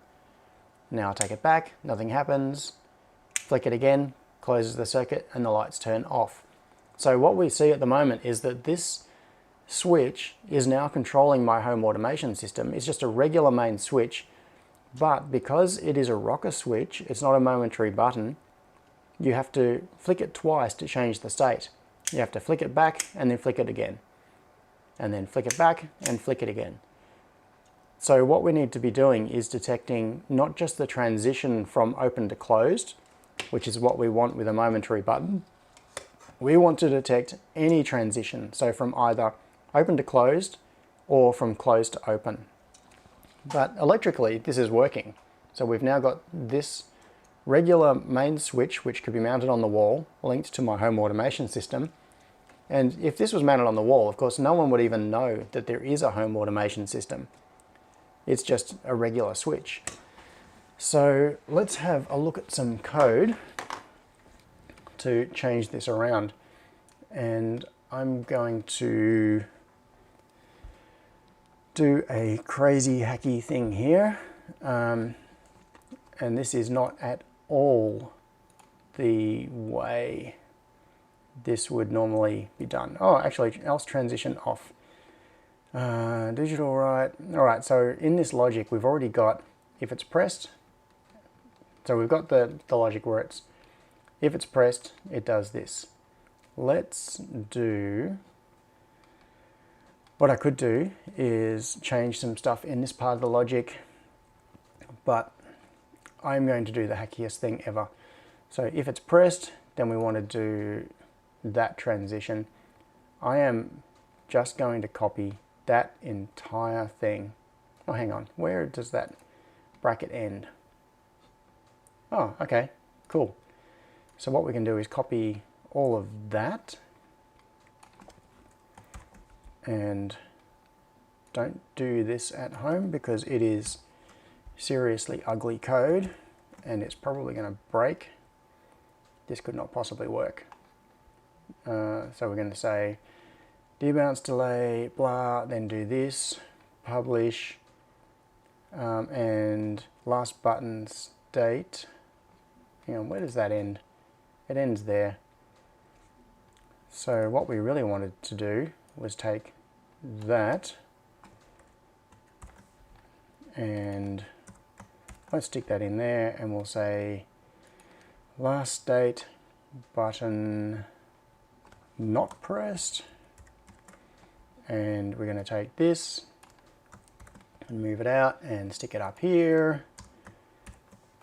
And if this actually compiles, I will be amazed because I probably got brackets in the wrong place. Come on, give me an error. Read register was not declared in this scope. Yeah, there's that is not actually the problem. The real problem is that I have screwed up the brackets down here. So you can even see because the indentation here is wrong. Now, I know there are a whole lot of people looking at this right now, screaming at their screens, saying, no, this is not how you do it. All right, so if, let me get the logic of this correct. If sensor reading is button pressed, and that ends where? There. There needs to be another curly brace here. So, so if the button was not pressed and it transitions, otherwise, do that and that. Let's just see if this compiles. I think you can see where I'm going with this anyway, even if this doesn't work. I'm not going to take a whole else. Okay. Last button state. Oh, okay, that's because we're already taking care of that. We could have put this into that other else section instead. Come on, work this time. The point of this live stream was not to... What? Done compiling? What? All right, let's just try flashing it and see what happens. So we've got... I'm going to switch back over to the overhead, and we'll see if the logic on this is now working properly. Uploading, done uploading. Okay, so if I flick this switch, my lights turn on. Flick it back, nothing happens. Oh yes, it did happen. It was just delayed. Okay, so I can't believe that this is actually working. Now the structure of that code is ugly and it needs to be refactored, but you get the point. What we're looking for now is a transition from low to high and we send an event, or a transition from high to low and then we send an event. It's actually the exact same event in both cases. It's effectively it's saying someone pressed the button but when you flick the switch. So now if I flick this switch, you will see in the background eventually, see my lights turned off. There was a bit of lag in that. I wonder where that is. Oh, and then they turn back on again. And they turn back off. Ah, I know why. It's because the logic, it's because of that debounce thing. So I'm just going to leave the switch there.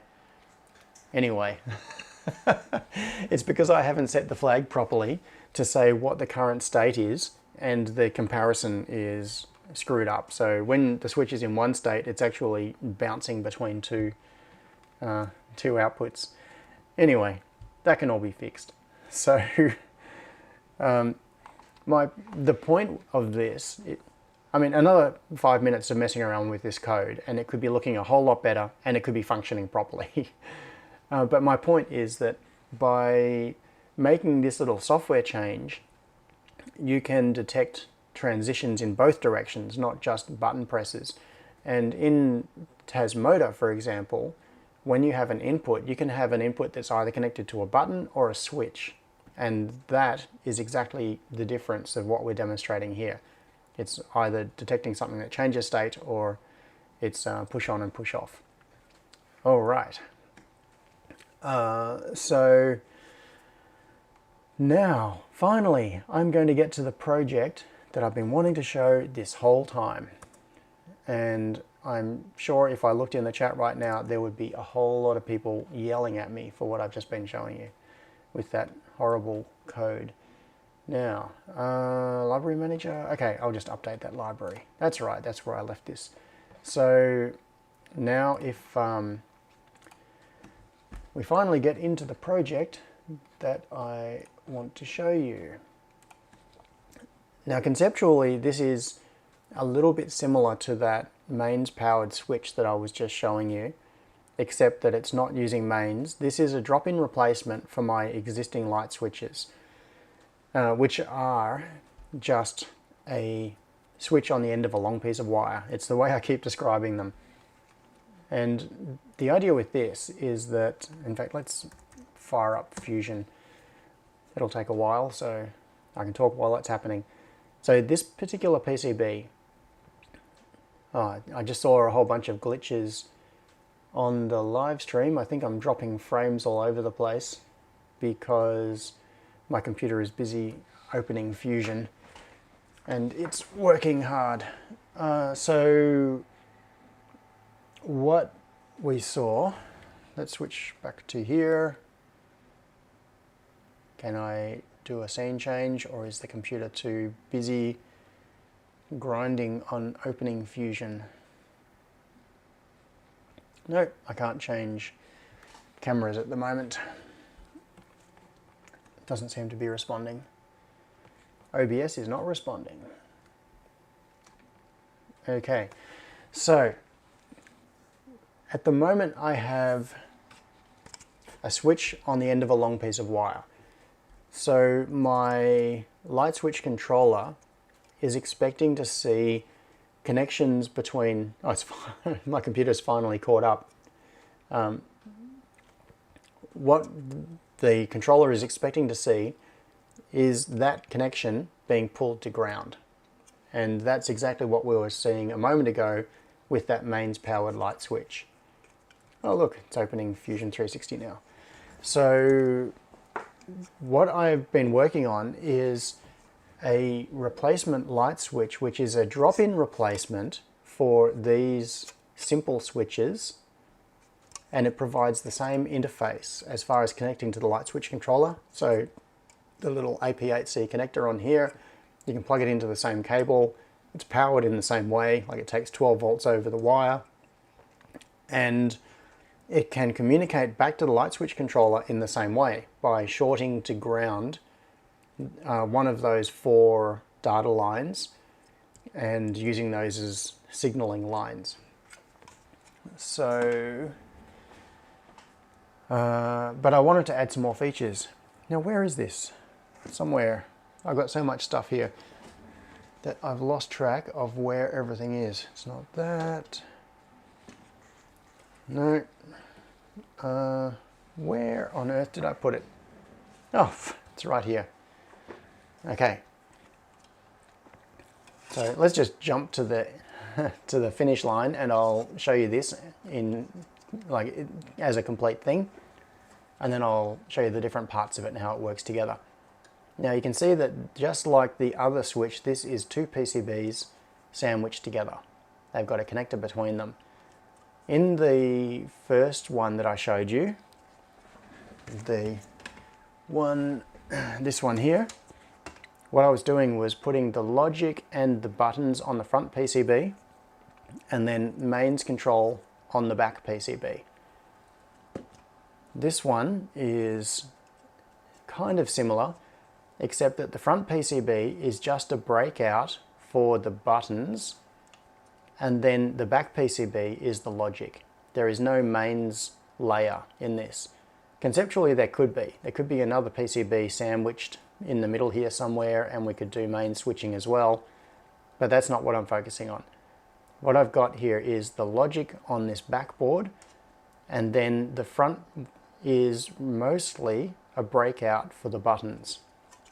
But the buttons have RGB LEDs in them, and we've also got WS2811 driver chips on there, and you'll be able to see those once we look into the individual parts of this. Where shall we go? Let's go back to here. So what we're looking at here, come on, change screens, is the, come on, I'm gonna have to do it this way. So what we're looking at here is the PCB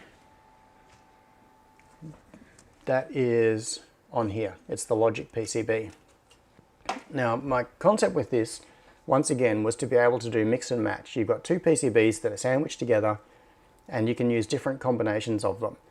So the logic PCB, which is the back one with the socket on it, is going to be consistent for all the different light switches.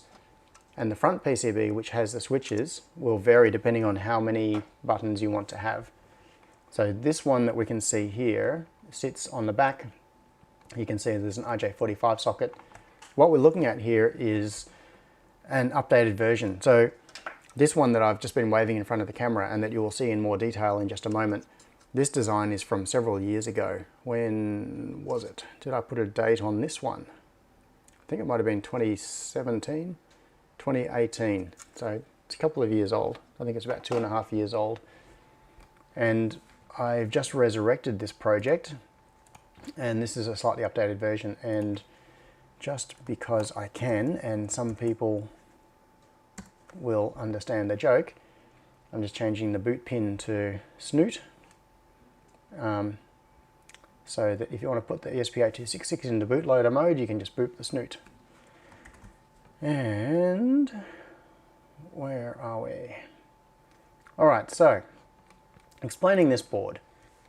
This board, in fact, let's have a look at the schematic. It might make a little bit more sense. Come back over here.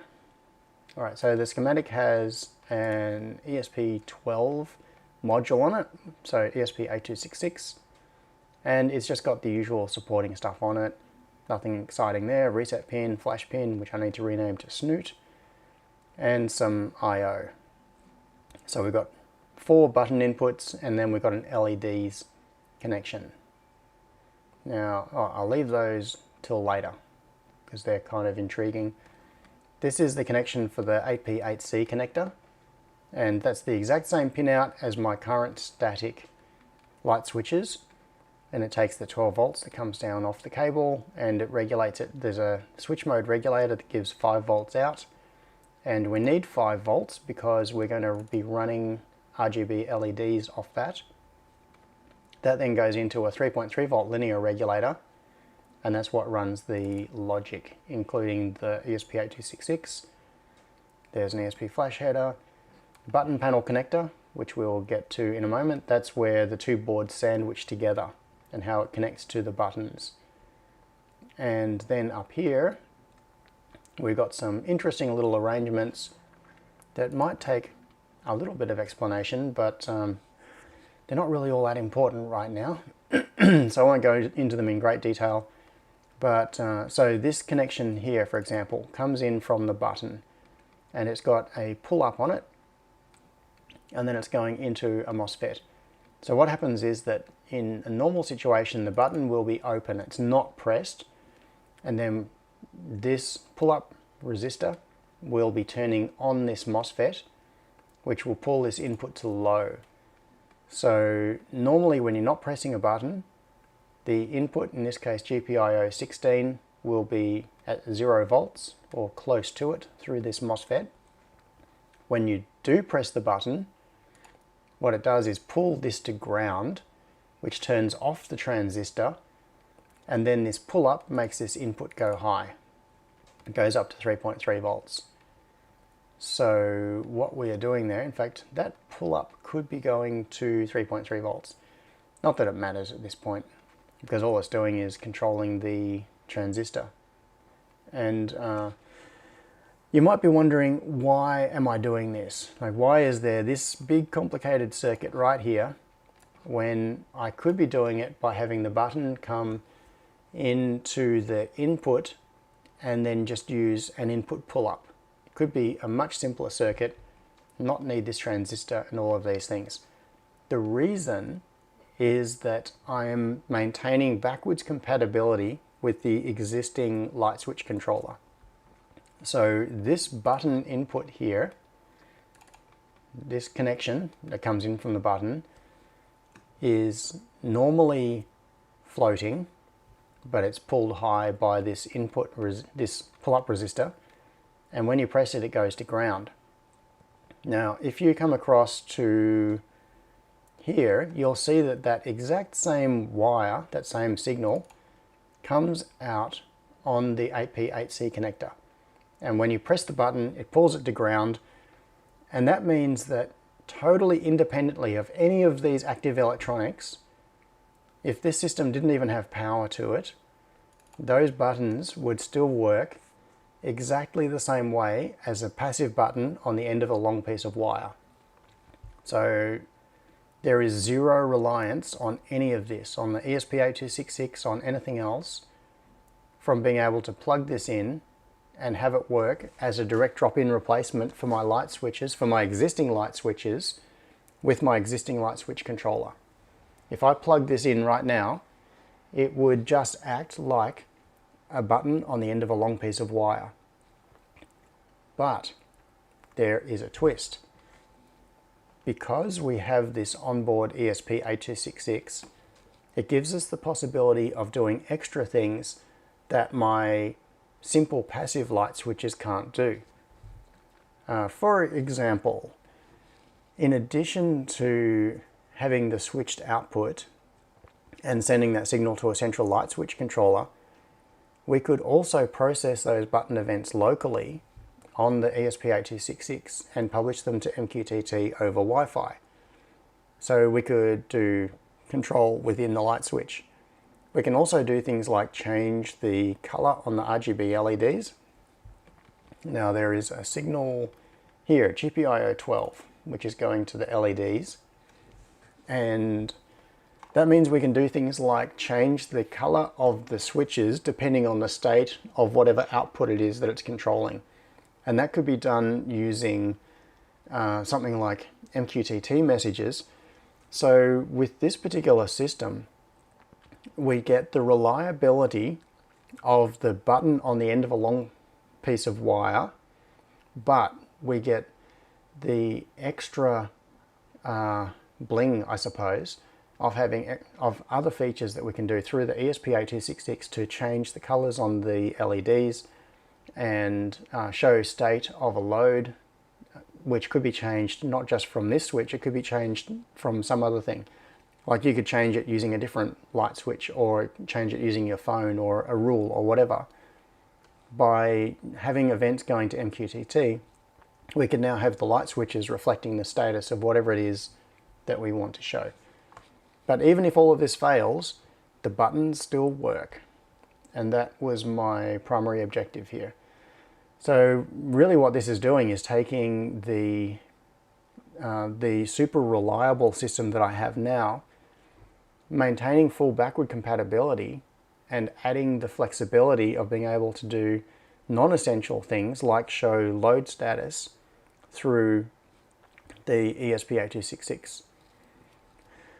So, what do we look at? All right, let's have a look at the other part of the board. So Smart 4 RGB, here we go. So the other PCB that this is all attached to is a breakout that looks like this. And you can see it's got the 4 buttons on here. And the idea once again is that there would be a few different versions of this. There would be versions for 1, 2, 3, and 4 switches. And mechanically they would all be the same mounts. They've all got the same electrical connections. They're all direct drop-in compatible replacement. So what you would do is have, where did I put it? So what you would do is have the same logic board and then just use different switch breakouts on the front and plug the logic board in. And what you can see here is these particular RGB switches have connections for the switch. So you can see one side of the switch is going to the data connection, which is the input to the ESP8266, and the other side is ground. So when you press the button, it's just shorting that line to ground exactly like the regular switch. But we also have the 5 volts coming in, which is from that little switch mode regulator. And then we've got red, green, and blue inputs to the LEDs on the switch. So, let's go back to here and plug this in. I haven't actually checked whether this is going to do anything. Let's plug that in. Alright, so this would now be powered up. It'll be on my Wi-Fi network and connected to MQTT. And you can see that the LEDs have come on. In fact, I wonder if this is going to work. Let's just press this button and see what happens. Nope. I wonder if the code that we just added has messed it up. What should be happening is that this will be detected by this and then acting like a normal switch input. Oh, it did. See, I pressed it and my light switch has turned. My lights have oh, they've changed a couple of times. If I just press it once, let's see what happens. No, my light switches haven't changed. Anyway, this is a kind of broken demo because I've just cobbled together things that weren't really set up to work this way. But if I press that, maybe it'll detect it. I don't know. Press it and hold it. And now it's changed. I let go and it's come off because at the moment the logic in this is all messed up. I could revert the logic in here to detect buttons instead of the nasty hack I did to make it work with a switch, but you get the idea. So at the moment there is no logical connection whatsoever between what's on here. Like that ESP8266 is not having anything to do with controlling the lights in my room right now. It is simply the fact that that switch connection is being wired down through here and coming to what would effectively be the light switch controller. It's detecting the button press events and then publishing. And that's what's controlling it. But the thing is that we now have an ESP8266 on here, and we have RGB LEDs, so we can do a whole lot more things. We can do things like send messages to the light switch to tell it the status of a load and have it change its color. I'm going to turn that fan off. I wonder if you've been able to hear that the whole time. That would have been annoying. So we could do things like change the color on here. Now these RGB LEDs are being driven by WS2811 driver chips, and that is this little chip just here. So if you have used a, oops, not that, that. So if you have used, what people call a NeoPixel, So a WS2812, you know, an addressable RGB LED strip. Those LEDs have a little driver chip inside them, and this IC that you can see here on the PCB, that is essentially the driver chip that is included inside an addressable RGB LED, except that it's a separate chip, which means that we can use it to switch whatever we want to. And what I've done is taken the outputs from it and used it to control the RGB LED that is inside the buttons. So effectively what I've done is taken, oh, you can't even see it there. Effectively what I've done is taken these RGB buttons and turned them into neopixels. So you can address the color on each of these buttons individually because they're effectively in a string, like 1, 2, 3, 4. It's essentially a string of 4 neopixels, and it's connected through to the ESP8266. Now right now this is running Tasmotor, so I've installed Tasmotor onto the ESP8266 on this, and that means you've got all the flexibility of that. You can change the topics that it's publishing to. You could make these buttons do different things. And the other the other thing that comes out of this, the other bonus, is that we actually don't rely on this cable anymore either. So there are a couple of different usage scenarios. One scenario is the one I'm talking about, where in my house I already have these switches on the wall. What I could do is just unscrew this switch from the wall, get this new one, plug it in and screw it back on, and it would look the same, it would function the same. The home automation system thinks it's just buttons on the ends of wires, but now I can do things like dial up different colors on all my light switches. So I can customize the light switch colors and I can change their state. But this is the big difference. You can also forego that whole control system with the central light switch controller and do it all over Wi-Fi if you really, really want to. It's not personally what I would do, but for people that want to. See, there's a little screw terminal on here. All you have to do is supply power to this. Anything up to 24 or 26 volts is fine, and this will run just fine. So if I unplug this now, it's going to power down. If I grab my lab supply and connected power into this screw terminals, this would power up, and now we have a Tasmotor device with RGB LEDs and switches connected to Wi-Fi. And so if you were wanting to wire up a light switch in a new location and you didn't want to have to run cable all the way back to your light switch controller, what you could do is just put this on the wall, provide power to it using you could use an AC to DC converter, or whatever method you want to use. You just supply, you could put 12 volts into this, and now you've got a smart light switch on the wall that can publish to MQTT and reflect state changes on its LEDs and do all of those sorts of fun things. Anyway, that is what I've been messing around with during the week, this week, and just got it working. So this prototype is from a couple of years ago, and I put it aside and never really followed through on it. But I just a few days ago got Tasmotor running on it, and I've been working on this updated version. So what you're looking at here is the design from 2018 for the button portion of the light switch. This is the bit that is the actual interface that you make contact with, and the other part is the controller. Oh, and there's a okay, so this is the RGB version, and it's got these WS2811s controlling it.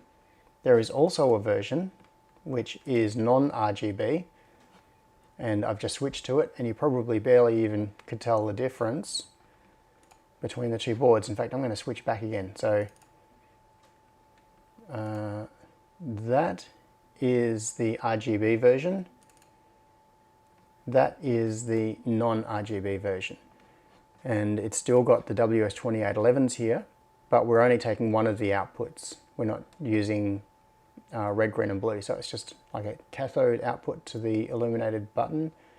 And what this allows us to do is show, we can't change the color because we don't have RGB LEDs in the buttons, but we can do things like turn the LEDs on or off or vary their intensity. And then the logical board that goes in the front is this one. So what we're looking at here is actually an updated version. What you see on the screen is not exactly the same as what's on here. And if you looked closely on this when I had it on the big camera, you would have seen there are some bodge wires on there. So you can see, for example, there is a little yellow wire just here because I had to cut a track and put a jumper around. I ended up having to reassign a couple of the I/O pins for various reasons. And also there were some mechanical problems. You can see that the bolt heads here are really close to the buttons. There just isn't enough clearance. And in fact, I only put bolts in those two corners because I couldn't get them to fit through there. So the version that is on the screen here is an updated version. What I've done is I've made it 4mm longer. So I've got 2mm extra vertical clearance on both the top and the bottom. And I've also moved things around a fair bit. So the end result of what that looks like, if we switch over to Fusion 360, is, where is it? Light switches, where is it? Super, I can't even remember what this project is called. Light switches. And I should have a model of that PCB. So this is the updated version. And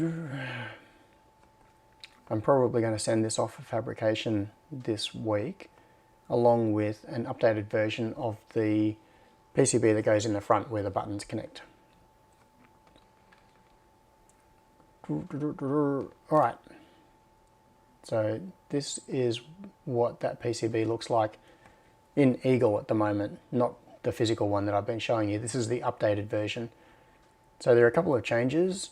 As I said before, I've made the whole PCB a bit longer.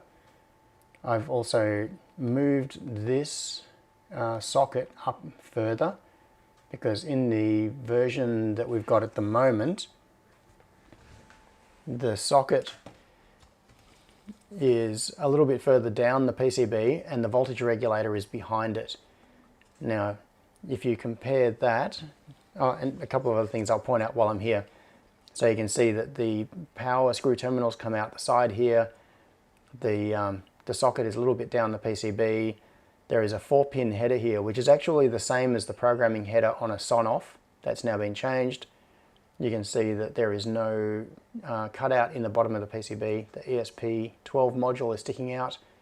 And these are 2mm pitch headers that link the two PCBs together. So keep all of those changes in mind.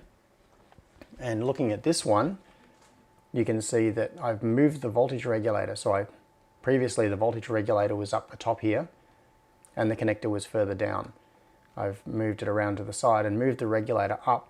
And the reason for that is to give as much room as possible for the cable that plugs in here, because the cable is going to come out horizontally. If we're looking at this board from the side like this, there'll be a cable plugged in and it will come out horizontally this way. But then you want it to curve up and away so that it can clear inside the wall when this is in place. And so by moving the connector further up the board, it means that there's just better mechanical clearance. You can see I've also moved the ESP12 module further up the PCB and put a cutout in here so that the antenna is well clear. The programming header here is no longer just the 4-pin Sonoff programming header. It's now the 6-pin ESP flash header, which is the same as the Sonoff header for the first 4 pins, and then it just adds reset and GPIO 0. And I've also changed the interconnect between the two PCBs. This is now standard 0.1 inch pitch header instead of the 2mm pitch header. And that just gives it a bit more mechanical support. It makes it a bit easier to work with. And importantly, it adds a little bit more space in between the two boards. The screw terminal for power has been rotated and it's up there, and that's it. So, and you can see that I've very deliberately kept this part of the PCB clear. There are no parts on this central part of the board, because when you're plugging the cable in, any parts that are on the board here would get in the way, and I didn't want them to be damaged. So the central part of the PCB is clear, and you can just put the cable in here and clip it in without knocking anything. Now ideally all of these parts should be on the other side of the PCB, so that this side is totally blank other than the connectors. And I've thought about doing that, but haven't really got to it. Don't know if I'm going to. I suspect that what I'll do is just leave it like this for this iteration at least, because I'm kind of lazy. And if that turns out to be a problem, I might change it. But what I've been thinking about doing is designing a 3D printable cover that goes over this. So it would be like a plastic shell that sits over the top, and it would have clearance over the parts, and then come down to be just a very thin layer in this central section. So it would be like it would come up on the sides and then have a channel in the middle where the cable plugs in, and wrap up and over these larger parts obviously, and then maybe have holes to access the reset buttons and that sort of thing. But the idea would be to make it so that when the light switch is off the wall, like when you're just using it and going to fit it, with the plastic cover over the back of the PCB, you don't have all of these exposed connections, which are not really all that good in a kind of a semi-consumer product, which is what this ultimately could become.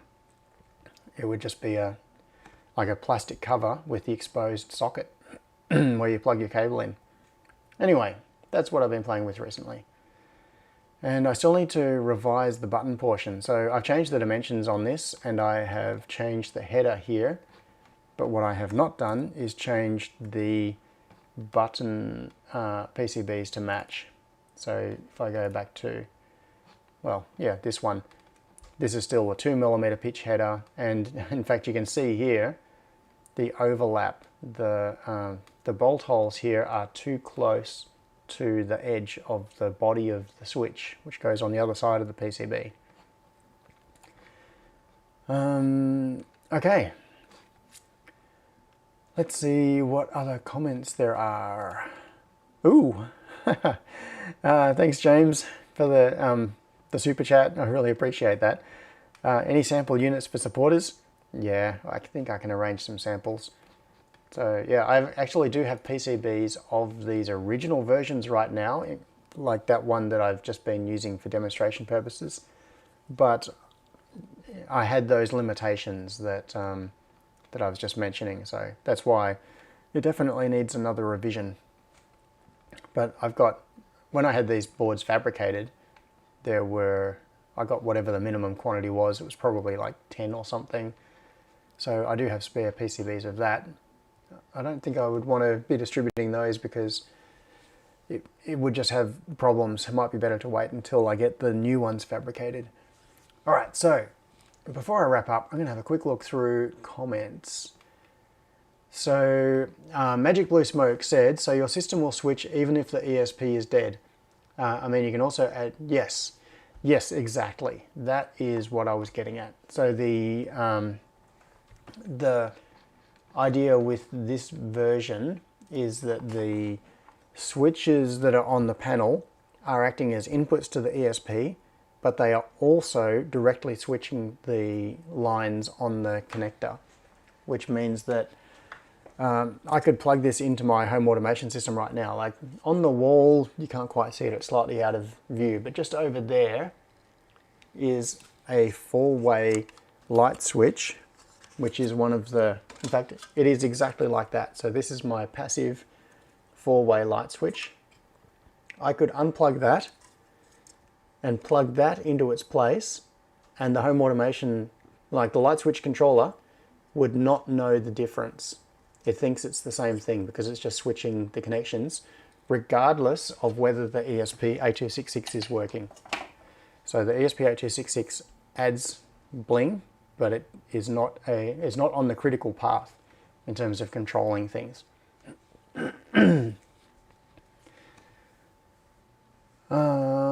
So Christopher McAvaney said, would an extension to this to be PoE compliant for a power supply with the ESP for networking be too much overhead? Yeah,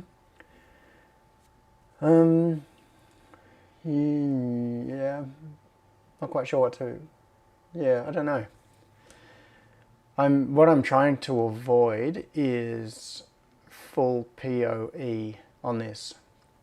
I've moved away from a PoE based light switch system for reliability reasons. And James O'Gorman said, might need to have a failover setup going. If the ESP chip stops pinging the server, then respond to physical inputs in the switchboard, otherwise ignore them and use Mqtt. Yeah, that would be a really cool way to do it.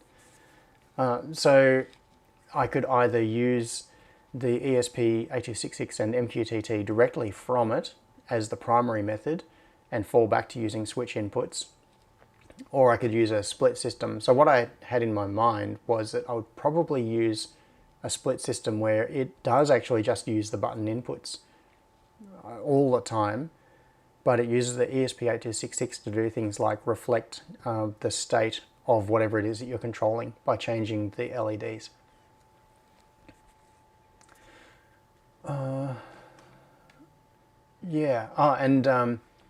Magic Blue Smoke also made a very good point, which is you can also add end devices to the ESP2 through I2C sensors. Yeah, exactly. So with I2C available on the ESP on here, now one of the things is that because the ESP12 module is very limited, there's not a lot of I/O on it. I'm actually using, I can't remember if I've got spare I/O pins or not. But if I can expose I2C on this, it means you could add environmental sensors or other things. You could add a motion detector or something on that.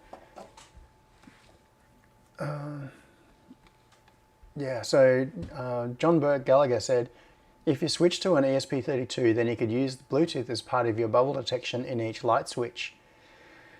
So I started doing this back before ESP32 days, and I actually still have a bag of like 100 or a couple of 100 ESP12 modules lying around somewhere, so I'm probably going to stick with ESP8266 for now, and I might go ESP32 at some point.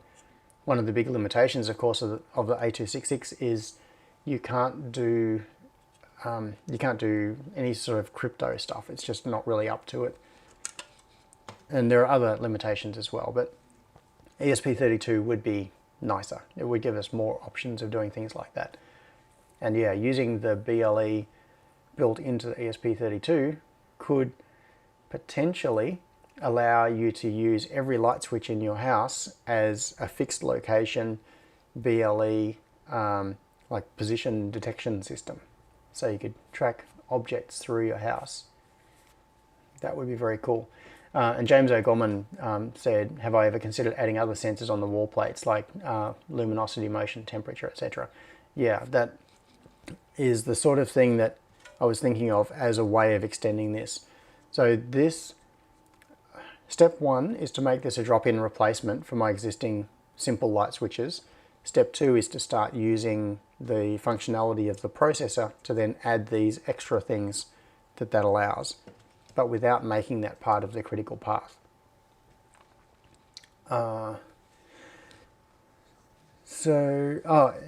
Fernando said, is this new version PoE? Not properly. So it's not in terms of being, in fact, this isn't even Ethernet. But what I've done is I've used the same pin connections as common DIY power over Ethernet, but instead of using the two pairs for data, the two pairs are being used just for switches. So it's not really PoE, but it's kind of PoE-like, I suppose. Adam S. made a very good point. I was actually thinking about that. In fact, let me switch back to, so Adam's point was, you might want to move the reset and flash buttons so the cable doesn't hit them. Yes. In fact, I think it was last night. I can't remember. It was recent. No, it wasn't last night. It was the night before. When I was working on this, and I was putting on the silk screen to show the position of where the cable comes in. In fact, is that synced onto Fusion? Yes, it is. Okay, cool. You get a better view here anyway. Yeah, I was doing the silk screen to add this little thing that shows where the cable plugs in. Oh, you can't see what I'm doing. I need to switch to desktop. There we go. So yeah, I was doing the silk screen on the PCB, showing where this plug would come in.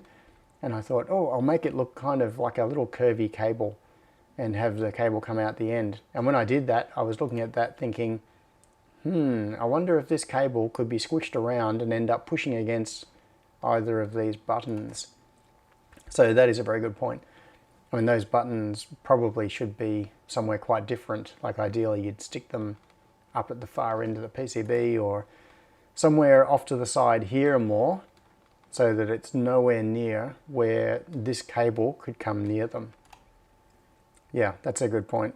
And that's also partly what I was thinking of fixing with a plastic cover. So if there's a cover that goes over all of this, it would also cover these buttons, probably just with a little hole over it, so you could use a pen or something to poke through it to activate them. And Ruda Kunha said, have you ever thought of using ESP to connect to Wi-Fi? Use a network cable to be really a network. That is actually what I used to have. And I went away from that. And people that have been following my channel for a while will have seen videos of my old light switch system where every light switch was an Ethernet device with power over Ethernet, and each light switch was directly publishing to MQTT over Ethernet. And so I moved towards more of the simple switch on a piece of wire approach to make it easier to manage, so I didn't have to keep doing software updates on every light switch. I could just do it on the light switch controller, and more reliable. I didn't have issues with light switches needing to be rebooted and those sorts of things. So my experience with that, I mean, I keep talking about not making the logic on the light switch part of the critical path and making the switches work independently of it. That is because of my experience with previously having smart light switches where there was a lot of the smarts in the switch and it relied on that to be working for the switch to be functional. And if you had a problem like the light switch dropped off the network and it couldn't get an IP address, then your light switch stopped working, you know, annoying things like that. So that's what I've been trying to avoid. And Trevor Peacock made a very good point. It said, Worth has surface mount threaded standoffs, little pricey, but would keep your button board clear. And he's provided a part list. Now the other way to do that is with, now I'm going to show you, just wondering if I will. Will I? Won't I? Yes, I will. I'll go for a bit of a wander. Riv nuts and clinch nuts, these things. I love these.